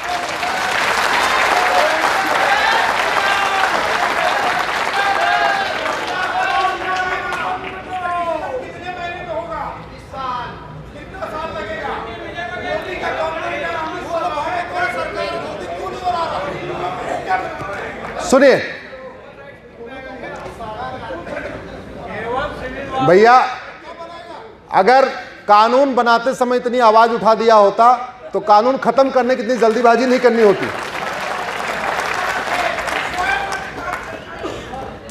इससे बाद भी पेट नहीं भरा, सुनते जाइए जरा। संसदीय महापापों को सुनना है, सारे बुद्धिजीवी सुनिए कैसे कैसे पाप हुए। 2009 में एक राइट टू एजुकेशन एक्ट बना, जिसको कहते हैं शिक्षा अधिकार कानून। जब वो राइट टू एजुकेशन एक्ट बना तो उसमें 8वीं तक के देश के सारे स्कूल उसमें शामिल थे। जो भी स्कूल 8वीं तक है, जिस स्कूल में लोग 14 साल तक के बच्चे पढ़ेंगे, उन सब के ऊपर राइट टू एजुकेशन लागू होगा। सबके ऊपर लागू होगा मतलब वहां किताब क्या पढ़ाई जा रही है सरकार तय करेगी, उस स्कूल की ऑडिट भी करेगी, पढ़ाने वाला कौन है उसको भी देखेगी, कितने बच्चे पढ़ रहे हैं उसको भी देखेगी। राइट टू एजुकेशन में रहेगी तो जो शिक्षा अधिकारी होता है जिले का, वो अपना वहां व्यवस्था देखेगा। 2009 में कानून बना। 2012 में जमीयत उलमा हिंद और पर्सनल लॉ बोर्ड मिलता है भारत जोड़ो आंदोलन के मुखिया से। गूगल कर लीजिएगा, गूगल करिएगा, टाइम्स ऑफ इंडिया की रिपोर्ट है। रात में बैठक होती है 2012 में भारत जोड़ो आंदोलन के मुखिया के साथ। पार्लियामेंट का सत्र चल रहा है, तुरंत वहां पे एक बिल लाया जाता है और मदरसों को उस कानून के दायरे से बाहर निकाल दिया जाता है। बैलेंस करने के लिए गुरुकुल को भी बाहर निकाल दिया। गुरुकुल कितने सबको पता है। और वैसे भी गुरुकुल की जो किताब है वो कोई चोरी छिपे नहीं है। गुरुकुल में वेद पुराण पढ़ाया जाता है, आप उसको कहीं भी जाकर देख सकते हैं। मैं आप बुद्धिजीवियों से पूछता हूं, आज तक आपने मदरसे की किताब कभी देखी? आपको मैं कह रहा हूं, आप किसी पब्लिशर के पास जाओ, बड़ी से बड़ी किताब की दुकान पे जाओ, बोलो हमें मदरसे वाली किताब दिखा दो, आपको दे ही नहीं सकता हूं। ना अमेजॉन पे है, ना फ्लिपकार्ट पे है, ना किसी पब्लिशर का, कहीं नहीं है। वो कौन सी किताब पढ़ा रहे भगवान जाने। और सिस्टम क्या रखा हुआ है, किसी मदरसे के पास एक दो दिन जाकर आप देखिएगा, ना मदरसे में बच्चे थैला लेके आते हैं ना थैला लेके जाते हैं, खाली आते हैं खाली जाते हैं। उनको वहीं किताब दी जाती है पढ़ने के लिए और वहीं रख ली जाती है। इसलिए मीडिया के बंधु भी आजकल मीडिया वालों को भी नहीं पता चला मदरसे में पढ़ाया क्या जाता है। जो खोजी लोग हैं उनको भी नहीं पता। आप ये बताओ, पूरी दुनिया में कोई एक देश बताइए जहां मदरसा है और वहां शांति है। पूरी दुनिया में एक देश बताइए जहां मदरसा हो वहां शांति हो, मुझे कोई एक देश बताइए। अगर वो राइट टू एजुकेशन रहता तो कम से कम बीएसए, जो यहां अलग कुछ कहते होंगे, उधर तो बीएसए कहते हैं, बेसिक शिक्षा अधिकारी बोलते हैं, वो जाते, वो देखते। अभी अध्यापकों के लिए टेट लागू हो गया ना, टीचर एलिजिबिलिटी टेस्ट, वो मदरसा के टीचरों के लिए भी लागू होता तो टेट क्वालिफाइड लोग मदरसे में आते। और हम कहते हैं भी मदरसा अलग अलग क्यों? करना था समान शिक्षा। कौन कहे समान शिक्षा पे चर्चा करने की? मदरसे को बाहर निकाल दिया। इस देश में क्या छिपा हुआ है कि कहां क्या सिखाया जा रहा है? कहीं छिपा हुआ है क्या? तो यह विश्वासघात हुआ कि नहीं हुआ? लेकिन मैंने कहा ना, इतनी दल गुलामी है, इतनी पार्टियों की गुलामी है, इतनी नेता भक्ति है, हम बटे हुए हैं, हम बटे हुए हैं, अपना हमने आपा खो दिया है। अच्छे और बुरे में सोचते हैं ये पार्टी का है कि पार्टी के खिलाफ है। अगर आप अच्छी बात कहने में डरते हैं तो आप देशभक्त नहीं बल्कि आप दल गुलाम हैं।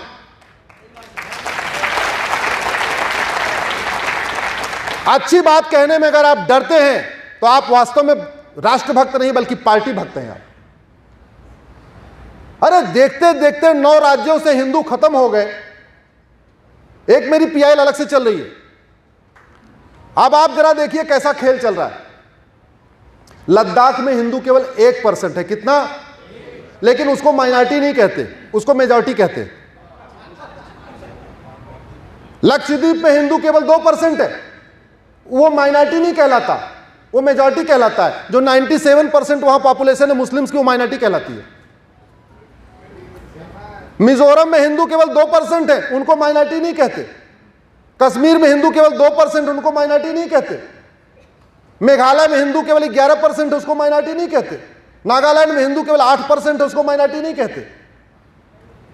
देखते देखते 75 साल में हिंदुस्तान से 9 राज्यों से हिंदुओं का सफाया हो गया और हम आज भी पार्टियों से ऊपर उठ ही नहीं पड़ रहे। कुछ नहीं आपको पार्टियां देने वाली हैं। देखिए कश्मीर में जब नरसंहार हुआ था 1990 में, वो लोग पार्टियों को वोट देते थे कि नहीं? जरा जोर से बोलिए। कोई पार्टी कोई नेता बचाने आया 1990 में? अभी इस चुनाव के पहले 2021-22 में बंगाल में चुनाव हुआ। बंगाल से लोग अपना घर छोड़ के भागे कि नहीं भागे? आया कोई बचाने? याद रखिए, सुधर जाइए, संभल जाइए, पार्टी से ऊपर उठिए। नहीं, जो हाल आपका कश्मीर में हुआ था वही हाल आपका केरल में होगा, जो हाल आपका बंगाल में हुआ था वही हाल आपका बिहार में होगा। और बात हिंदू या मुस्लिम की नहीं है, बात संस्कृति की है।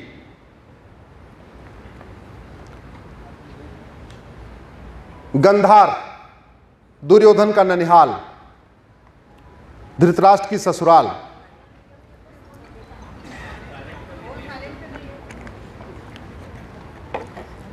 जब वो गंधार था तो वहां नारी तू नारायणी थी। ध्यान रखिएगा, जब वो गंधार था तो नारी तू, जब वो गंधार था तो वहां वसुधैव कुटुंबकम था, जब वो गंधार था तो वहां सर्वधर्म संभाव था। लेकिन जब वो अफगानिस्तान बन गया तो न तू नारी तू नारायणी है, न वसुधैव कुटुंबकम है, न सर्वधर्म संभाव है, और अभी तो बेटियों को स्कूल जाने से भी रोक दिया। रोका नहीं रोका अफगानिस्तान में? और याद रखिएगा 1805 में अफगानिस्तान के प्राइम मिनिस्टर पंडित नंदराम टिक्कू थे। 1805 में अफगानिस्तान के प्राइम मिनिस्टर पंडित नंदराम टिक्कू थे, जो कश्मीरी ब्राह्मण थे। और 1860 में वहां शरिया लग गया था। और अभी थोड़े बहुत जो बचे हुए थे सिख, वो भी बेचारे अपना गुरु ग्रंथ साहिब लेके वहां से चले आए, सब कुछ छोड़ के आए। कुछ ला पाए क्या वहां से? मैं यहां तो सारे राष्ट्रभक्त बैठे हैं, लेकिन ये वीडियो बहुत दूर तक जाएगा, तो मैं दल गुलामों को बताना चाहता हूं। दल गुलाम अच्छी तरीके याद रखें। मनमोहन सिंह जी अपना कुछ नहीं लाए थे, नंगे पांव आए थे, केवल पैजामा और बनियान पहन के आए थे। आडवाणी जी बहुत बड़े परिवार के थे, बिजनेस था उनका, कुछ नहीं ला पाए थे, सब कुछ छोड़ के आना पड़ा था। जेठमलानी जी कुछ नहीं ला पाए, सब कुछ छोड़ के भागना पड़ा। मिल्खा सिंह कुछ नहीं ला पाए थे, सब कुछ छोड़ के भागना पड़ा था। मोहिंदर अमरनाथ कुछ नहीं ला पाए थे, सब कुछ छोड़ के भागना पड़ा था। खुशवंत सिंह सब कुछ छोड़ के भागे थे, सुनील दत्त सब कुछ छोड़ के भागे थे, पृथ्वीराज कपूर सब कुछ छोड़ के भागे थे।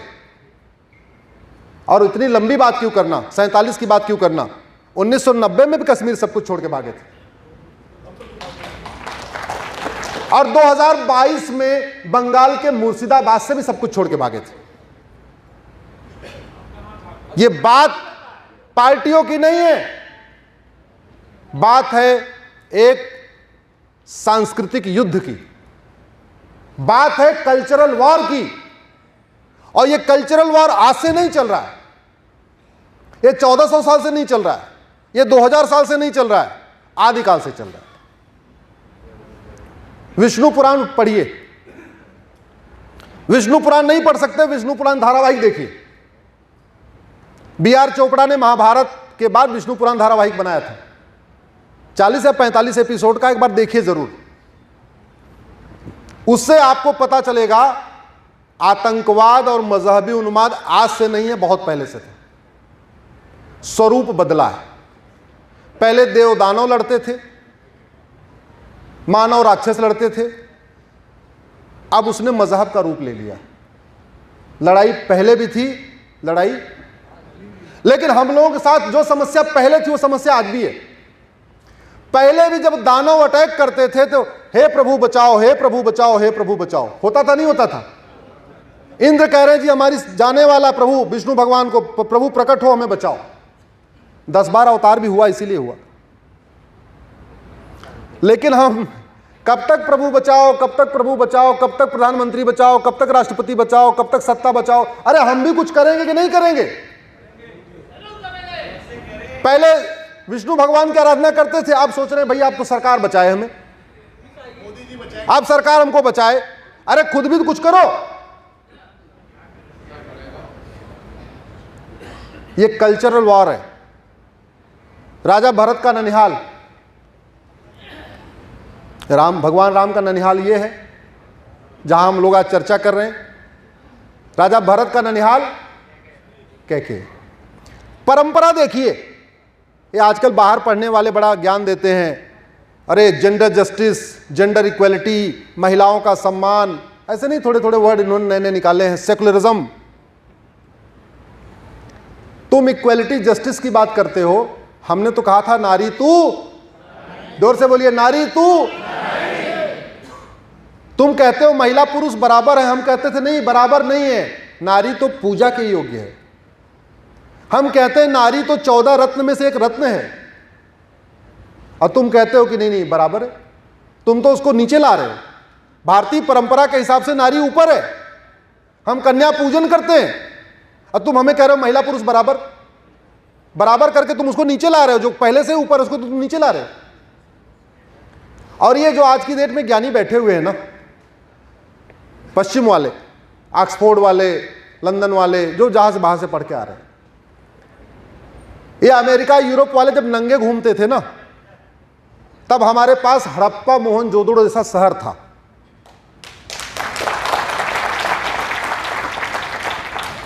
जब वो कच्चा मांस खाते थे तो हमारे पास well planned drawing room, bedroom, kitchen, मंदिर, टॉयलेट, बाथरूम, आगे सड़क, सारे प्लॉट की साइज बराबर, सारे सीवर सिस्टम जुड़े हुए, हमारे पास हड़प्पा मोहनजोदड़ो था।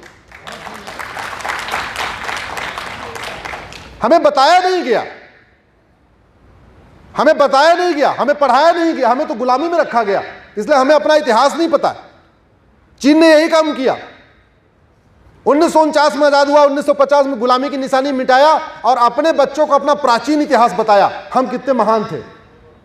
तो उनका मन मस्तिष्क उसी तरीके का डेवलप हो गया, वो अपने आप को प्राउड फीलने लग गए। हम तो आज भी, हमें लगता है कि बाबर के पहले भारत था ही नहीं। युधिष्ठिर के बसाए हुए शहर में युधिष्ठिर के नाम पे एक सड़क मोहल्ले गली नहीं है, बाबर हुमायूं तुगलक के नाम पे सड़कें मोहल्ले गलियां बनी हुई वहां पे।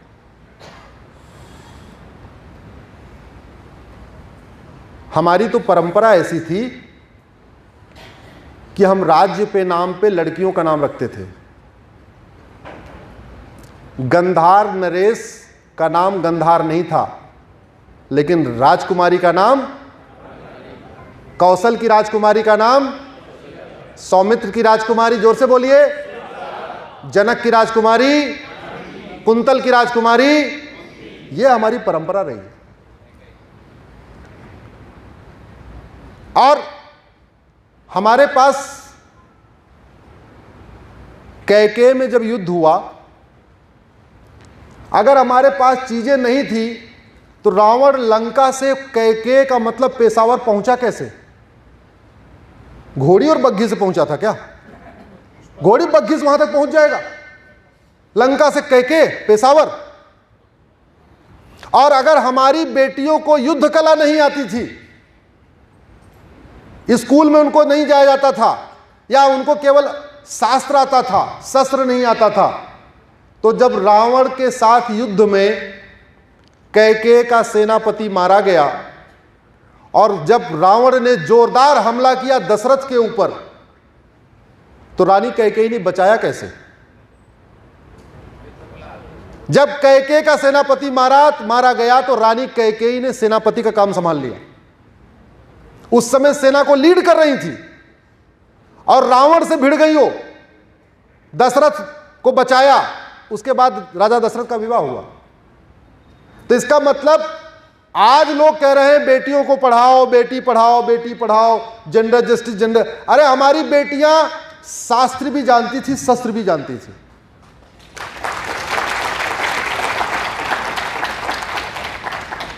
लेकिन जब वो कैकेय था तो वहां सर्वधर्म संभाव था। कैकेय में नारी तू नारायणी थी, कैकेय में वसुधैव कुटुंबकम था। लेकिन जब वो पाकिस्तान बन गया तो क्या हुआ? कहां गया नारी तू नारायणी? कहां गया सेकुलरिज्म?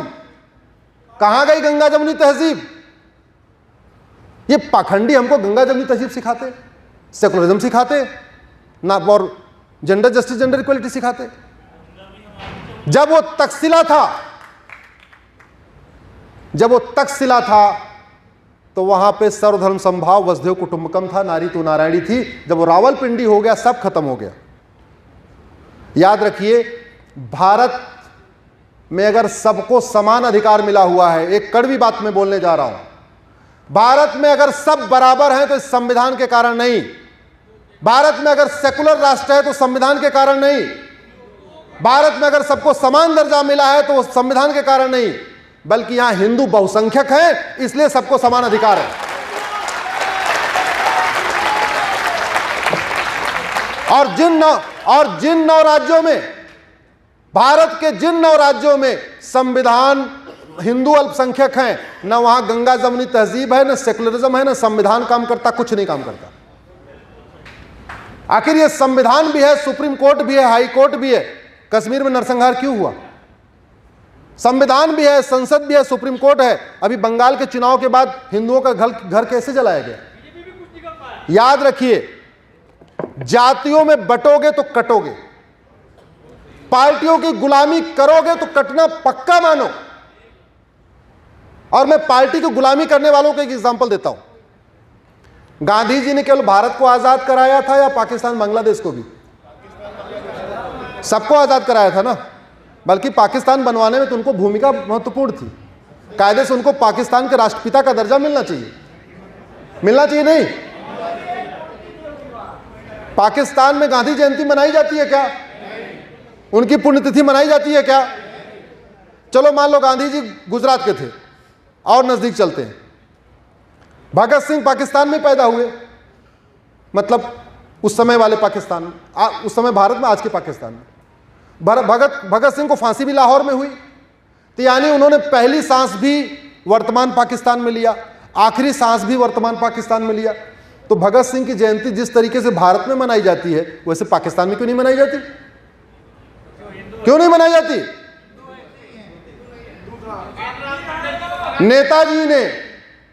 नेताजी ने केवल भारत को आजाद कराया था क्या? पाकिस्तान बांग्लादेश को भी आजाद कराया ना। तो नेताजी का गुणगान वहां क्यों नहीं होता? वहां जिन्ना का ही क्यों होता है? सरदार पटेल का क्यों नहीं होता? गांधी जी का क्यों नहीं होता? और हम तो कहते हैं बाकी छोड़ो, पाकिस्तान में नेहरू जी की जयंती क्यों नहीं मनाई जाती? क्यों नहीं मनाई जाती? भाई नेहरू जी ने तो पूरा देश आजाद कराया ना, तो वहां पे उनकी क्यों नहीं मनाई जाती? एक बात याद रखना, जो मैं समझाने की कोशिश कर रहा हूं उसको समझिए। विवाद करने से कोई फायदा नहीं है। इतनी कड़वी सच्चाई आपको कोई बोलेगा भी नहीं। आपको मीठा झूठ सुनते सुनते शुगर हो चुकी है, इसके बाद भी मीठा खाने की आदत छूट नहीं रही है। कड़वी सच्चाई सुनिए, कड़वी सच्चाई को महसूस करिए और कड़वा सच बोलना शुरू करिए। जो राष्ट्र के हित में है वो बोलिए, जो हिंदुस्तान के हित में है उसको बोलिए। उठ जाइए पार्टियों से। मैं XYZ नाम नहीं ले रहा। आप जिस पार्टी में हैं, जहां राष्ट्र की बात आए, सबसे पहले हिंदुस्तानी बनिए। सपाई, बसपाई, भाजपाई, कांग्रेसी बाद में बनिए।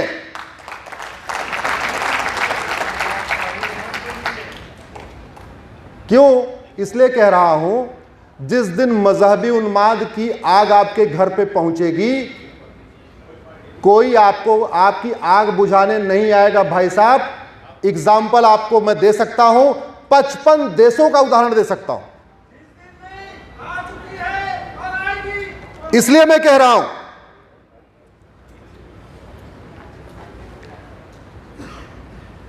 मैं घड़ी देखा नहीं और आप लोग इतने जोश में थे कि मुझे पता भी नहीं चला 2 घंटे हो गया।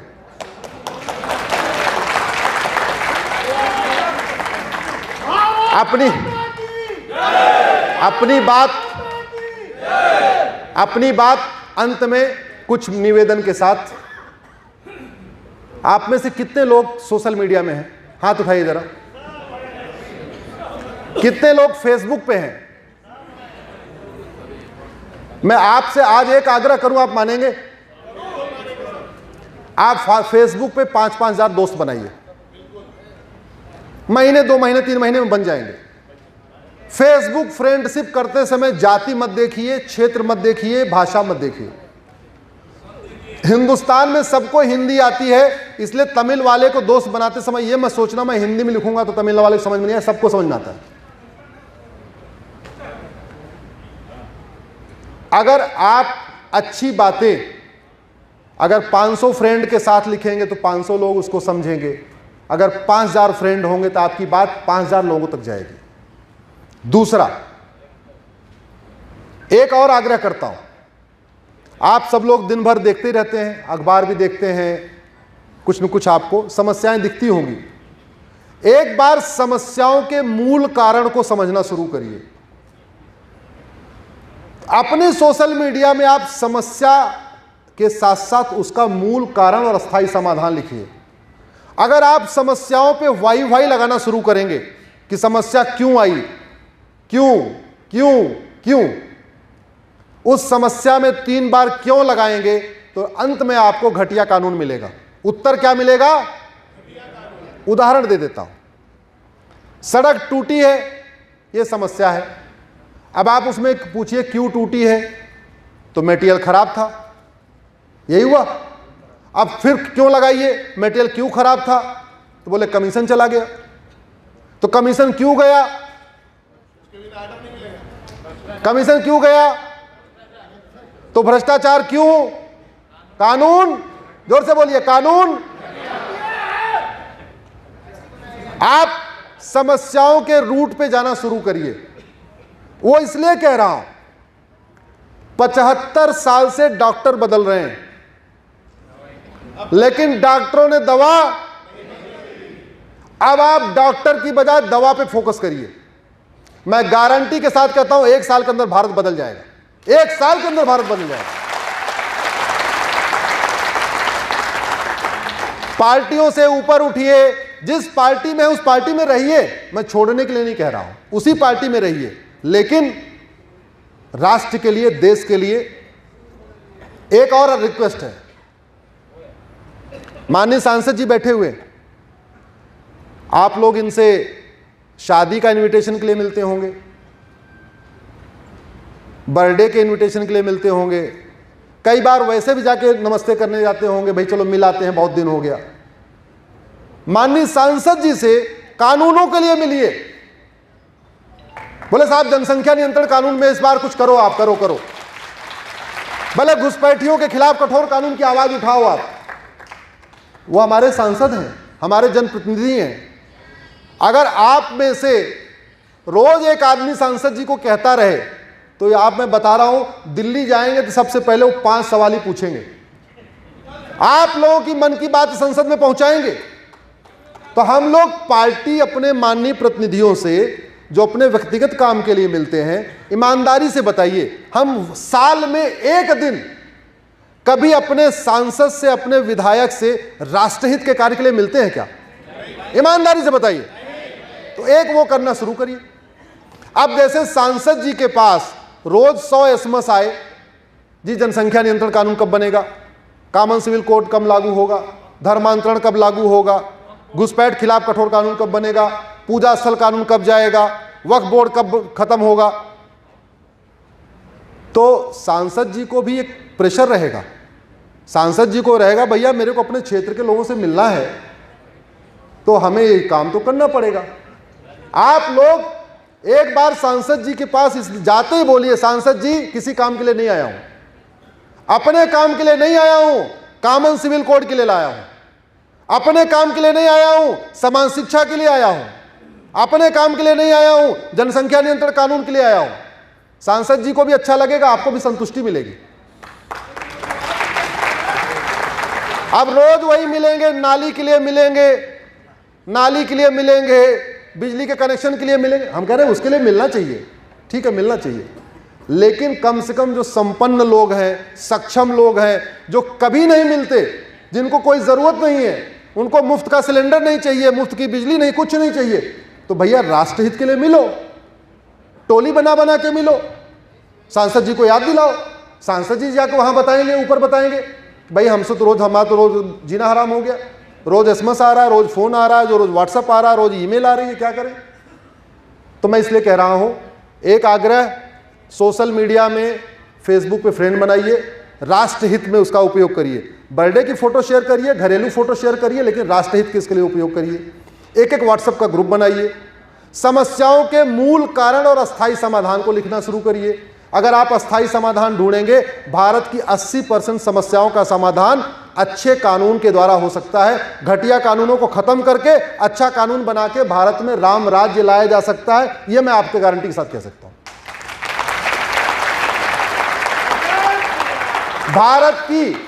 भारत की जीडीपी को 2% बढ़ाने के लिए कम से कम 2 लाख करोड़ का इन्वेस्टमेंट चाहिए। 8% से 10% ले जाने के लिए 2 लाख करोड़ रुपए का इन्वेस्टमेंट चाहिए। एफडीआई भी चाहिए। मैं गारंटी के साथ कहता हूं, अमेरिका और चाइना जैसा कानून बना दिया जाए, भ्रष्टाचार अपराध खत्म हो जाएगा, भ्रष्टाचार अपराध खत्म हो जाएगा। हमारे देश के व्यापारी इस देश की जीडीपी 2% बढ़ा देंगे बिना किसी उसको। व्यापारियों को बिजली मिल जाए, पानी मिल जाए, सप्लाई मिल जाए, उनसे वसूली बंद हो जाए, उनका एक्सटॉर्शन बंद हो जाए, उनकी फाइल स्मूथ चलना शुरू हो जाए, देखिए फटाफट उनका बिजनेस बढ़ जाएगा। बिजनेस बढ़ जाएगा तो स्वाभाविक सी बात है, धर्म के कार्य के लिए अपना खजाना भी खोलेंगे। अभी तो सारा वो बाबू ले लेते हैं उनसे, तो बेचारे मंदिर कब बनवाएं, धर्मशाला कब बनवाएं, दान कब करें, भंडारा कब करें, दलितों का शादी कब कराएं, जो उनको करना होता है वो सारे बाबू ले जाते हैं। फला इंस्पेक्टर, फला इंस्पेक्टर, फला इंस्पेक्टर, इंस्पेक्टर से लेकर कलेक्टर तक सारा ले जाते हैं। धर्मांतरण, मेरी एक पीआईएल चल रही है धर्मांतरण की। मेरी धर्मांतरण वाली पीआईएल का विरोध करने के लिए 8 याचिकाएं आई हैं। 8 याचिकाओं में 8 दिग्गज वकील खड़े होते हैं। उन 8 वकीलों की एक दिन की जो फीस होती है लगभग 1.5 करोड़ रुपए होती है। तो जब सुनवाई होती है तो एक तरफ और दूसरी तरफ, आप सोचिए, अगर इस देश में धर्मांतरण के लिए विदेशों से फंडिंग नहीं आ रही है तो 8 वकीलों की एक दिन का 1.5 करोड़ रुपए फीस कौन दे रहा है? धर्मांतरण रोकने के लिए दो काम करना पड़ेगा। धर्मांतरण राष्ट्रव्यापी समस्या है, केवल छत्तीसगढ़ की समस्या नहीं है, केवल बिहार या बंगाल की समस्या नहीं है। धर्मांतरण पूरे राष्ट्र की समस्या है। साम दाम दंड भेद द्वारा धर्मांतरण पूरे राष्ट्र में हो रहा है। और जिसके दादा व्हील चेयर पे चलते हैं, उनके बेटे चंगाई सभा में प्रेयर के द्वारा घुटना ठीक कर रहे हैं। नहीं कर रहे? जिसके दादा इटली में व्हील चेयर पे घूमते हैं, उनके बच्चे भारत में चंगाई सभा करके घुटना भी ठीक कर रहे हैं, नपुंसकता भी ठीक कर रहे हैं, बाझपन भी ठीक कर रहे हैं, कैंसर भी ठीक कर रहे हैं, सब ठीक कर रहे हैं। और उनसे कोई प्रश्न भी नहीं पूछता, कभी मीडिया में बहस भी नहीं होती। यह धर्मांतरण नहीं, राष्ट्रांतरण हो रहा है सांसद जी। यह धर्मांतरण नहीं हो रहा है, संस्कृति हमारी चेंज हो रही है, हमारी सभ्यता चेंज हो रही है, हमारी डेमोग्राफी चेंज हो रही है। समाधान इंडियन पिनल कोड में चैप्टर नंबर 15 है। चैप्टर नंबर 15 का नाम है ऑफेंस रिलेटिंग टू रिलीजन। उसका नाम ही है ऑफेंस रिलेटिंग टू रिलीजन। लेकिन वो कानून घटिया है। घटिया मैं क्यों कह रहा हूं? नाम है चैप्टर का ऑफेंस रिलेटिंग टू रिलीजन। धार्मिक भावना आहत करना अपराध भी है, लेकिन धर्मांतरण करना अपराध नहीं है। मतलब किसी के बारे में, किसी धर्म के बारे में दो शब्द बोल दो तो मुकदमा दर्ज हो जाएगा, लेकिन उसको झूठ, धोखा, काला जादू, अंधविश्वास, लालच देके धर्मांतरण करा दो तो अपराध नहीं। इंडियन पिनल कोड में 2 नई धारा जोड़ दिया जाए, धर्मांतरण पूरे देश में अपराध हो जाएगा। और धर्मांतरण को अपराध नॉन बेलेबल और कॉग्निजेबल बनाना पड़ेगा। कॉग्निजेबल इसलिए बनाना पड़ेगा कि सबके पास इतना टाइम नहीं है कि जाके शिकायत करें, इसलिए उसको हमें कॉग्निजेबल बनाना पड़ेगा कि अगल बगल से कोई गुजर रहा है, वो 100 नंबर फोन कर दे, भाई यहां चंगाई सभा हो रही है, यहां धर्मांतरण हो रहा है, तो पुलिस वहां हाजिर हो जाए। यह व्यवस्था चाहिए। मान लो मैं मैं बगल से जा रहा हूं, ट्रेन पकड़ने जा रहा हूं, मैंने देखा चंगाई सभा हो रही है, यहां बाजपन, नपुंसकता और सब ठीक किया जा रहा है, तो मैं इतना ही कर सकता हूं, फोन पे 100 नंबर डायल करके पुलिस बुला सकता हूं। मेरे पास इतना टाइम नहीं है कि मैं अपनी फ्लाइट छोड़ूं या ट्रेन छोड़ूं और थाना ढूंढूं, थाना कहां है और वहां जाके मुकदमा दर्ज कराऊं, इतना टाइम नहीं अपने पास। तो अगर वो कॉग्निजेबल रहेगा तो 100 नंबर फोन करने पे पुलिस आएगी। नॉन कॉग्निजेबल होगा या अलग से कोई कानून होगा, 100 नंबर फोन करने पुलिस नहीं आएगी। आईपीसी में अगर वो सेक्शन रहेगा पुलिस आएगी, स्पेशल एक्ट बनेगा पुलिस नहीं आएगी। दूसरा, जब तक इनकी फंडिंग बंद नहीं होगी, जिहादियों को खाड़ी देशों से हवाला के जरिए लगभग 50,000 करोड़ रुपए आ रहा है हर साल। भारत की संस्कृति को नष्ट करने के लिए, भारत की संस्कृति को बर्बाद करने के लिए, हिंदुस्तान पे गजवा हिंद करने के लिए 50,000 करोड़ रुपए हर साल खाड़ी देशों से आ रहा है। और भारत में क्रिश्चियन कन्वर्जन करने के लिए भी लगभग 50,000 करोड़ पश्चिम देशों से आ रहा है। 2010 में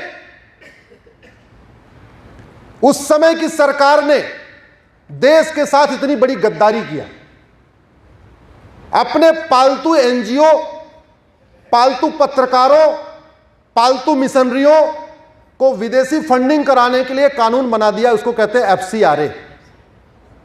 नाम बड़ा अच्छा, फॉरेन कंट्रीब्यूशन रेगुलेशन एक्ट।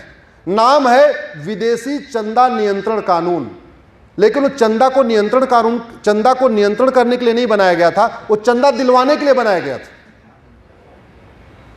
वर्तमान सरकार ने कुछ स्टेप्स लिए, लगभग 2.5 लाख एनजीओ का FCRA रद्द किया है। मैं सरकार को बधाई देता हूं, प्रधानमंत्री जी को बधाई देता हूं, कम से कम 2.5 लाख मिशनरीज को उन्होंने, लेकिन 2010 में कानून बना और 2014 आते आते उन्होंने 25 लाख लोगों का FCRA करा दिया, 25 लाख लोगों को। तो याद रखिए, जितनी देश विरोधी गतिविधियां हैं, माओवादियों की फंडिंग बाहर से आ रही है, नक्सलियों की फंडिंग बाहर से आ रही है, घुसपैठियों की फंडिंग बाहर से आ रही है, धर्मांतरण की फंडिंग बाहर से आ रही है, जिहादियों की फंडिंग बाहर से आ रही है, मिशनरियों की फंडिंग बाहर से आ रही है। जब तक इनकी फंडिंग नहीं रोकी जाएगी, हाँ पार्टियों की फंडिंग हो, कुछ पार्टियों को भी फंडिंग होती है, तो जब तक फंडिंग नहीं रुकेगी तब तक कानून रहने के बावजूद भी धर्मांतरण पूरी तरीके से नहीं रुकेगा। तो केंद्रीय कानून तो चाहिए, इसके साथ साथ हवाला के खिलाफ कठोर कानून और इस FCRA को दोबारा फिर से खत्म करके एक नया कानून बनाना पड़ेगा, तभी जाके आपकी धर्मांतरण रुकेगा। बहुत बड़ी समस्या हो गई। आपके झारखंड में भी हो रहा है, आपके छत्तीसगढ़ में भी हो रहा है, मध्य प्रदेश में हो रहा है। जो पहले आदिवासी एरिया में होता था वो बाकायदा कस्बों में हो रहा है, शहरों में हो रहा है, देश की राजधानियों में हो रहा है, राज्य की राजधानी में हो रहा है। और कैसे कैसे हो रहा है? यहां से आदिवासी बेटियों को दिल्ली, बेंगलोर कुछ काम के बहाने ले जाया जाता है। वो आदिवासी है, गरीब है, उसको काम चाहिए, उसको पैसा चाहिए, और कहते हैं कन्वर्ट हो जाओ तब नौकरी मिलेगी। सोचिए जरा, हमारी गरीबी के साथ कितना बड़ा मजाक हो रहा है। इसका समाधान करना पड़ेगा। खली बड़ा मजबूत है, ग्रेट खली पहलवान, अगर भी आके यहां खड़ा हो जाए, हम में से कोई कुश्ती लड़ेगा खली से? कोई लड़ेगा? और 15 दिन के लिए उसका दूध बादाम रोक दिया जाए, फिर क्या होगा? फिर वो नहीं लड़ेगा। आखिर जब तक मिशनरियों की, जिहादियों की सप्लाई नहीं रुकेगी पीछे से, तब तक देश विरोधी गतिविधियां नहीं रुकेंगी।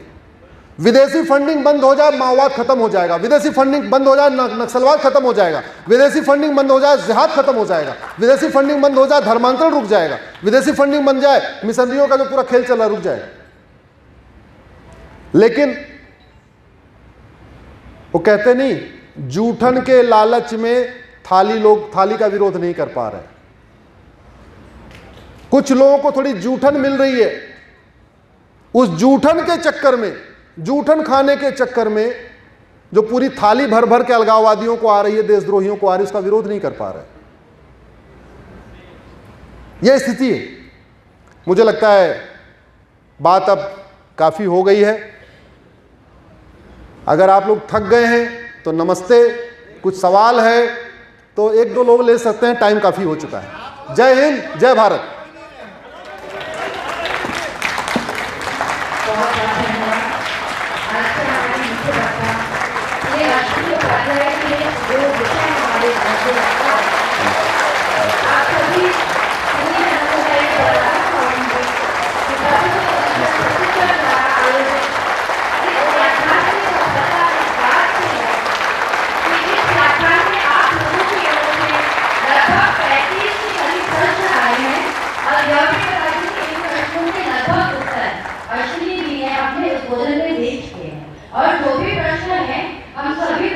काफ़ी कुछ जो है ना आपने उन्होंने दे दिया है, करीब 25-30 प्रश्न हैं। बाद में उसको जो है बोलिए सोशल मीडिया में डाल देंगे जो बचेंगे। काफ़ी कुछ तो आपने दे दिया है इसमें।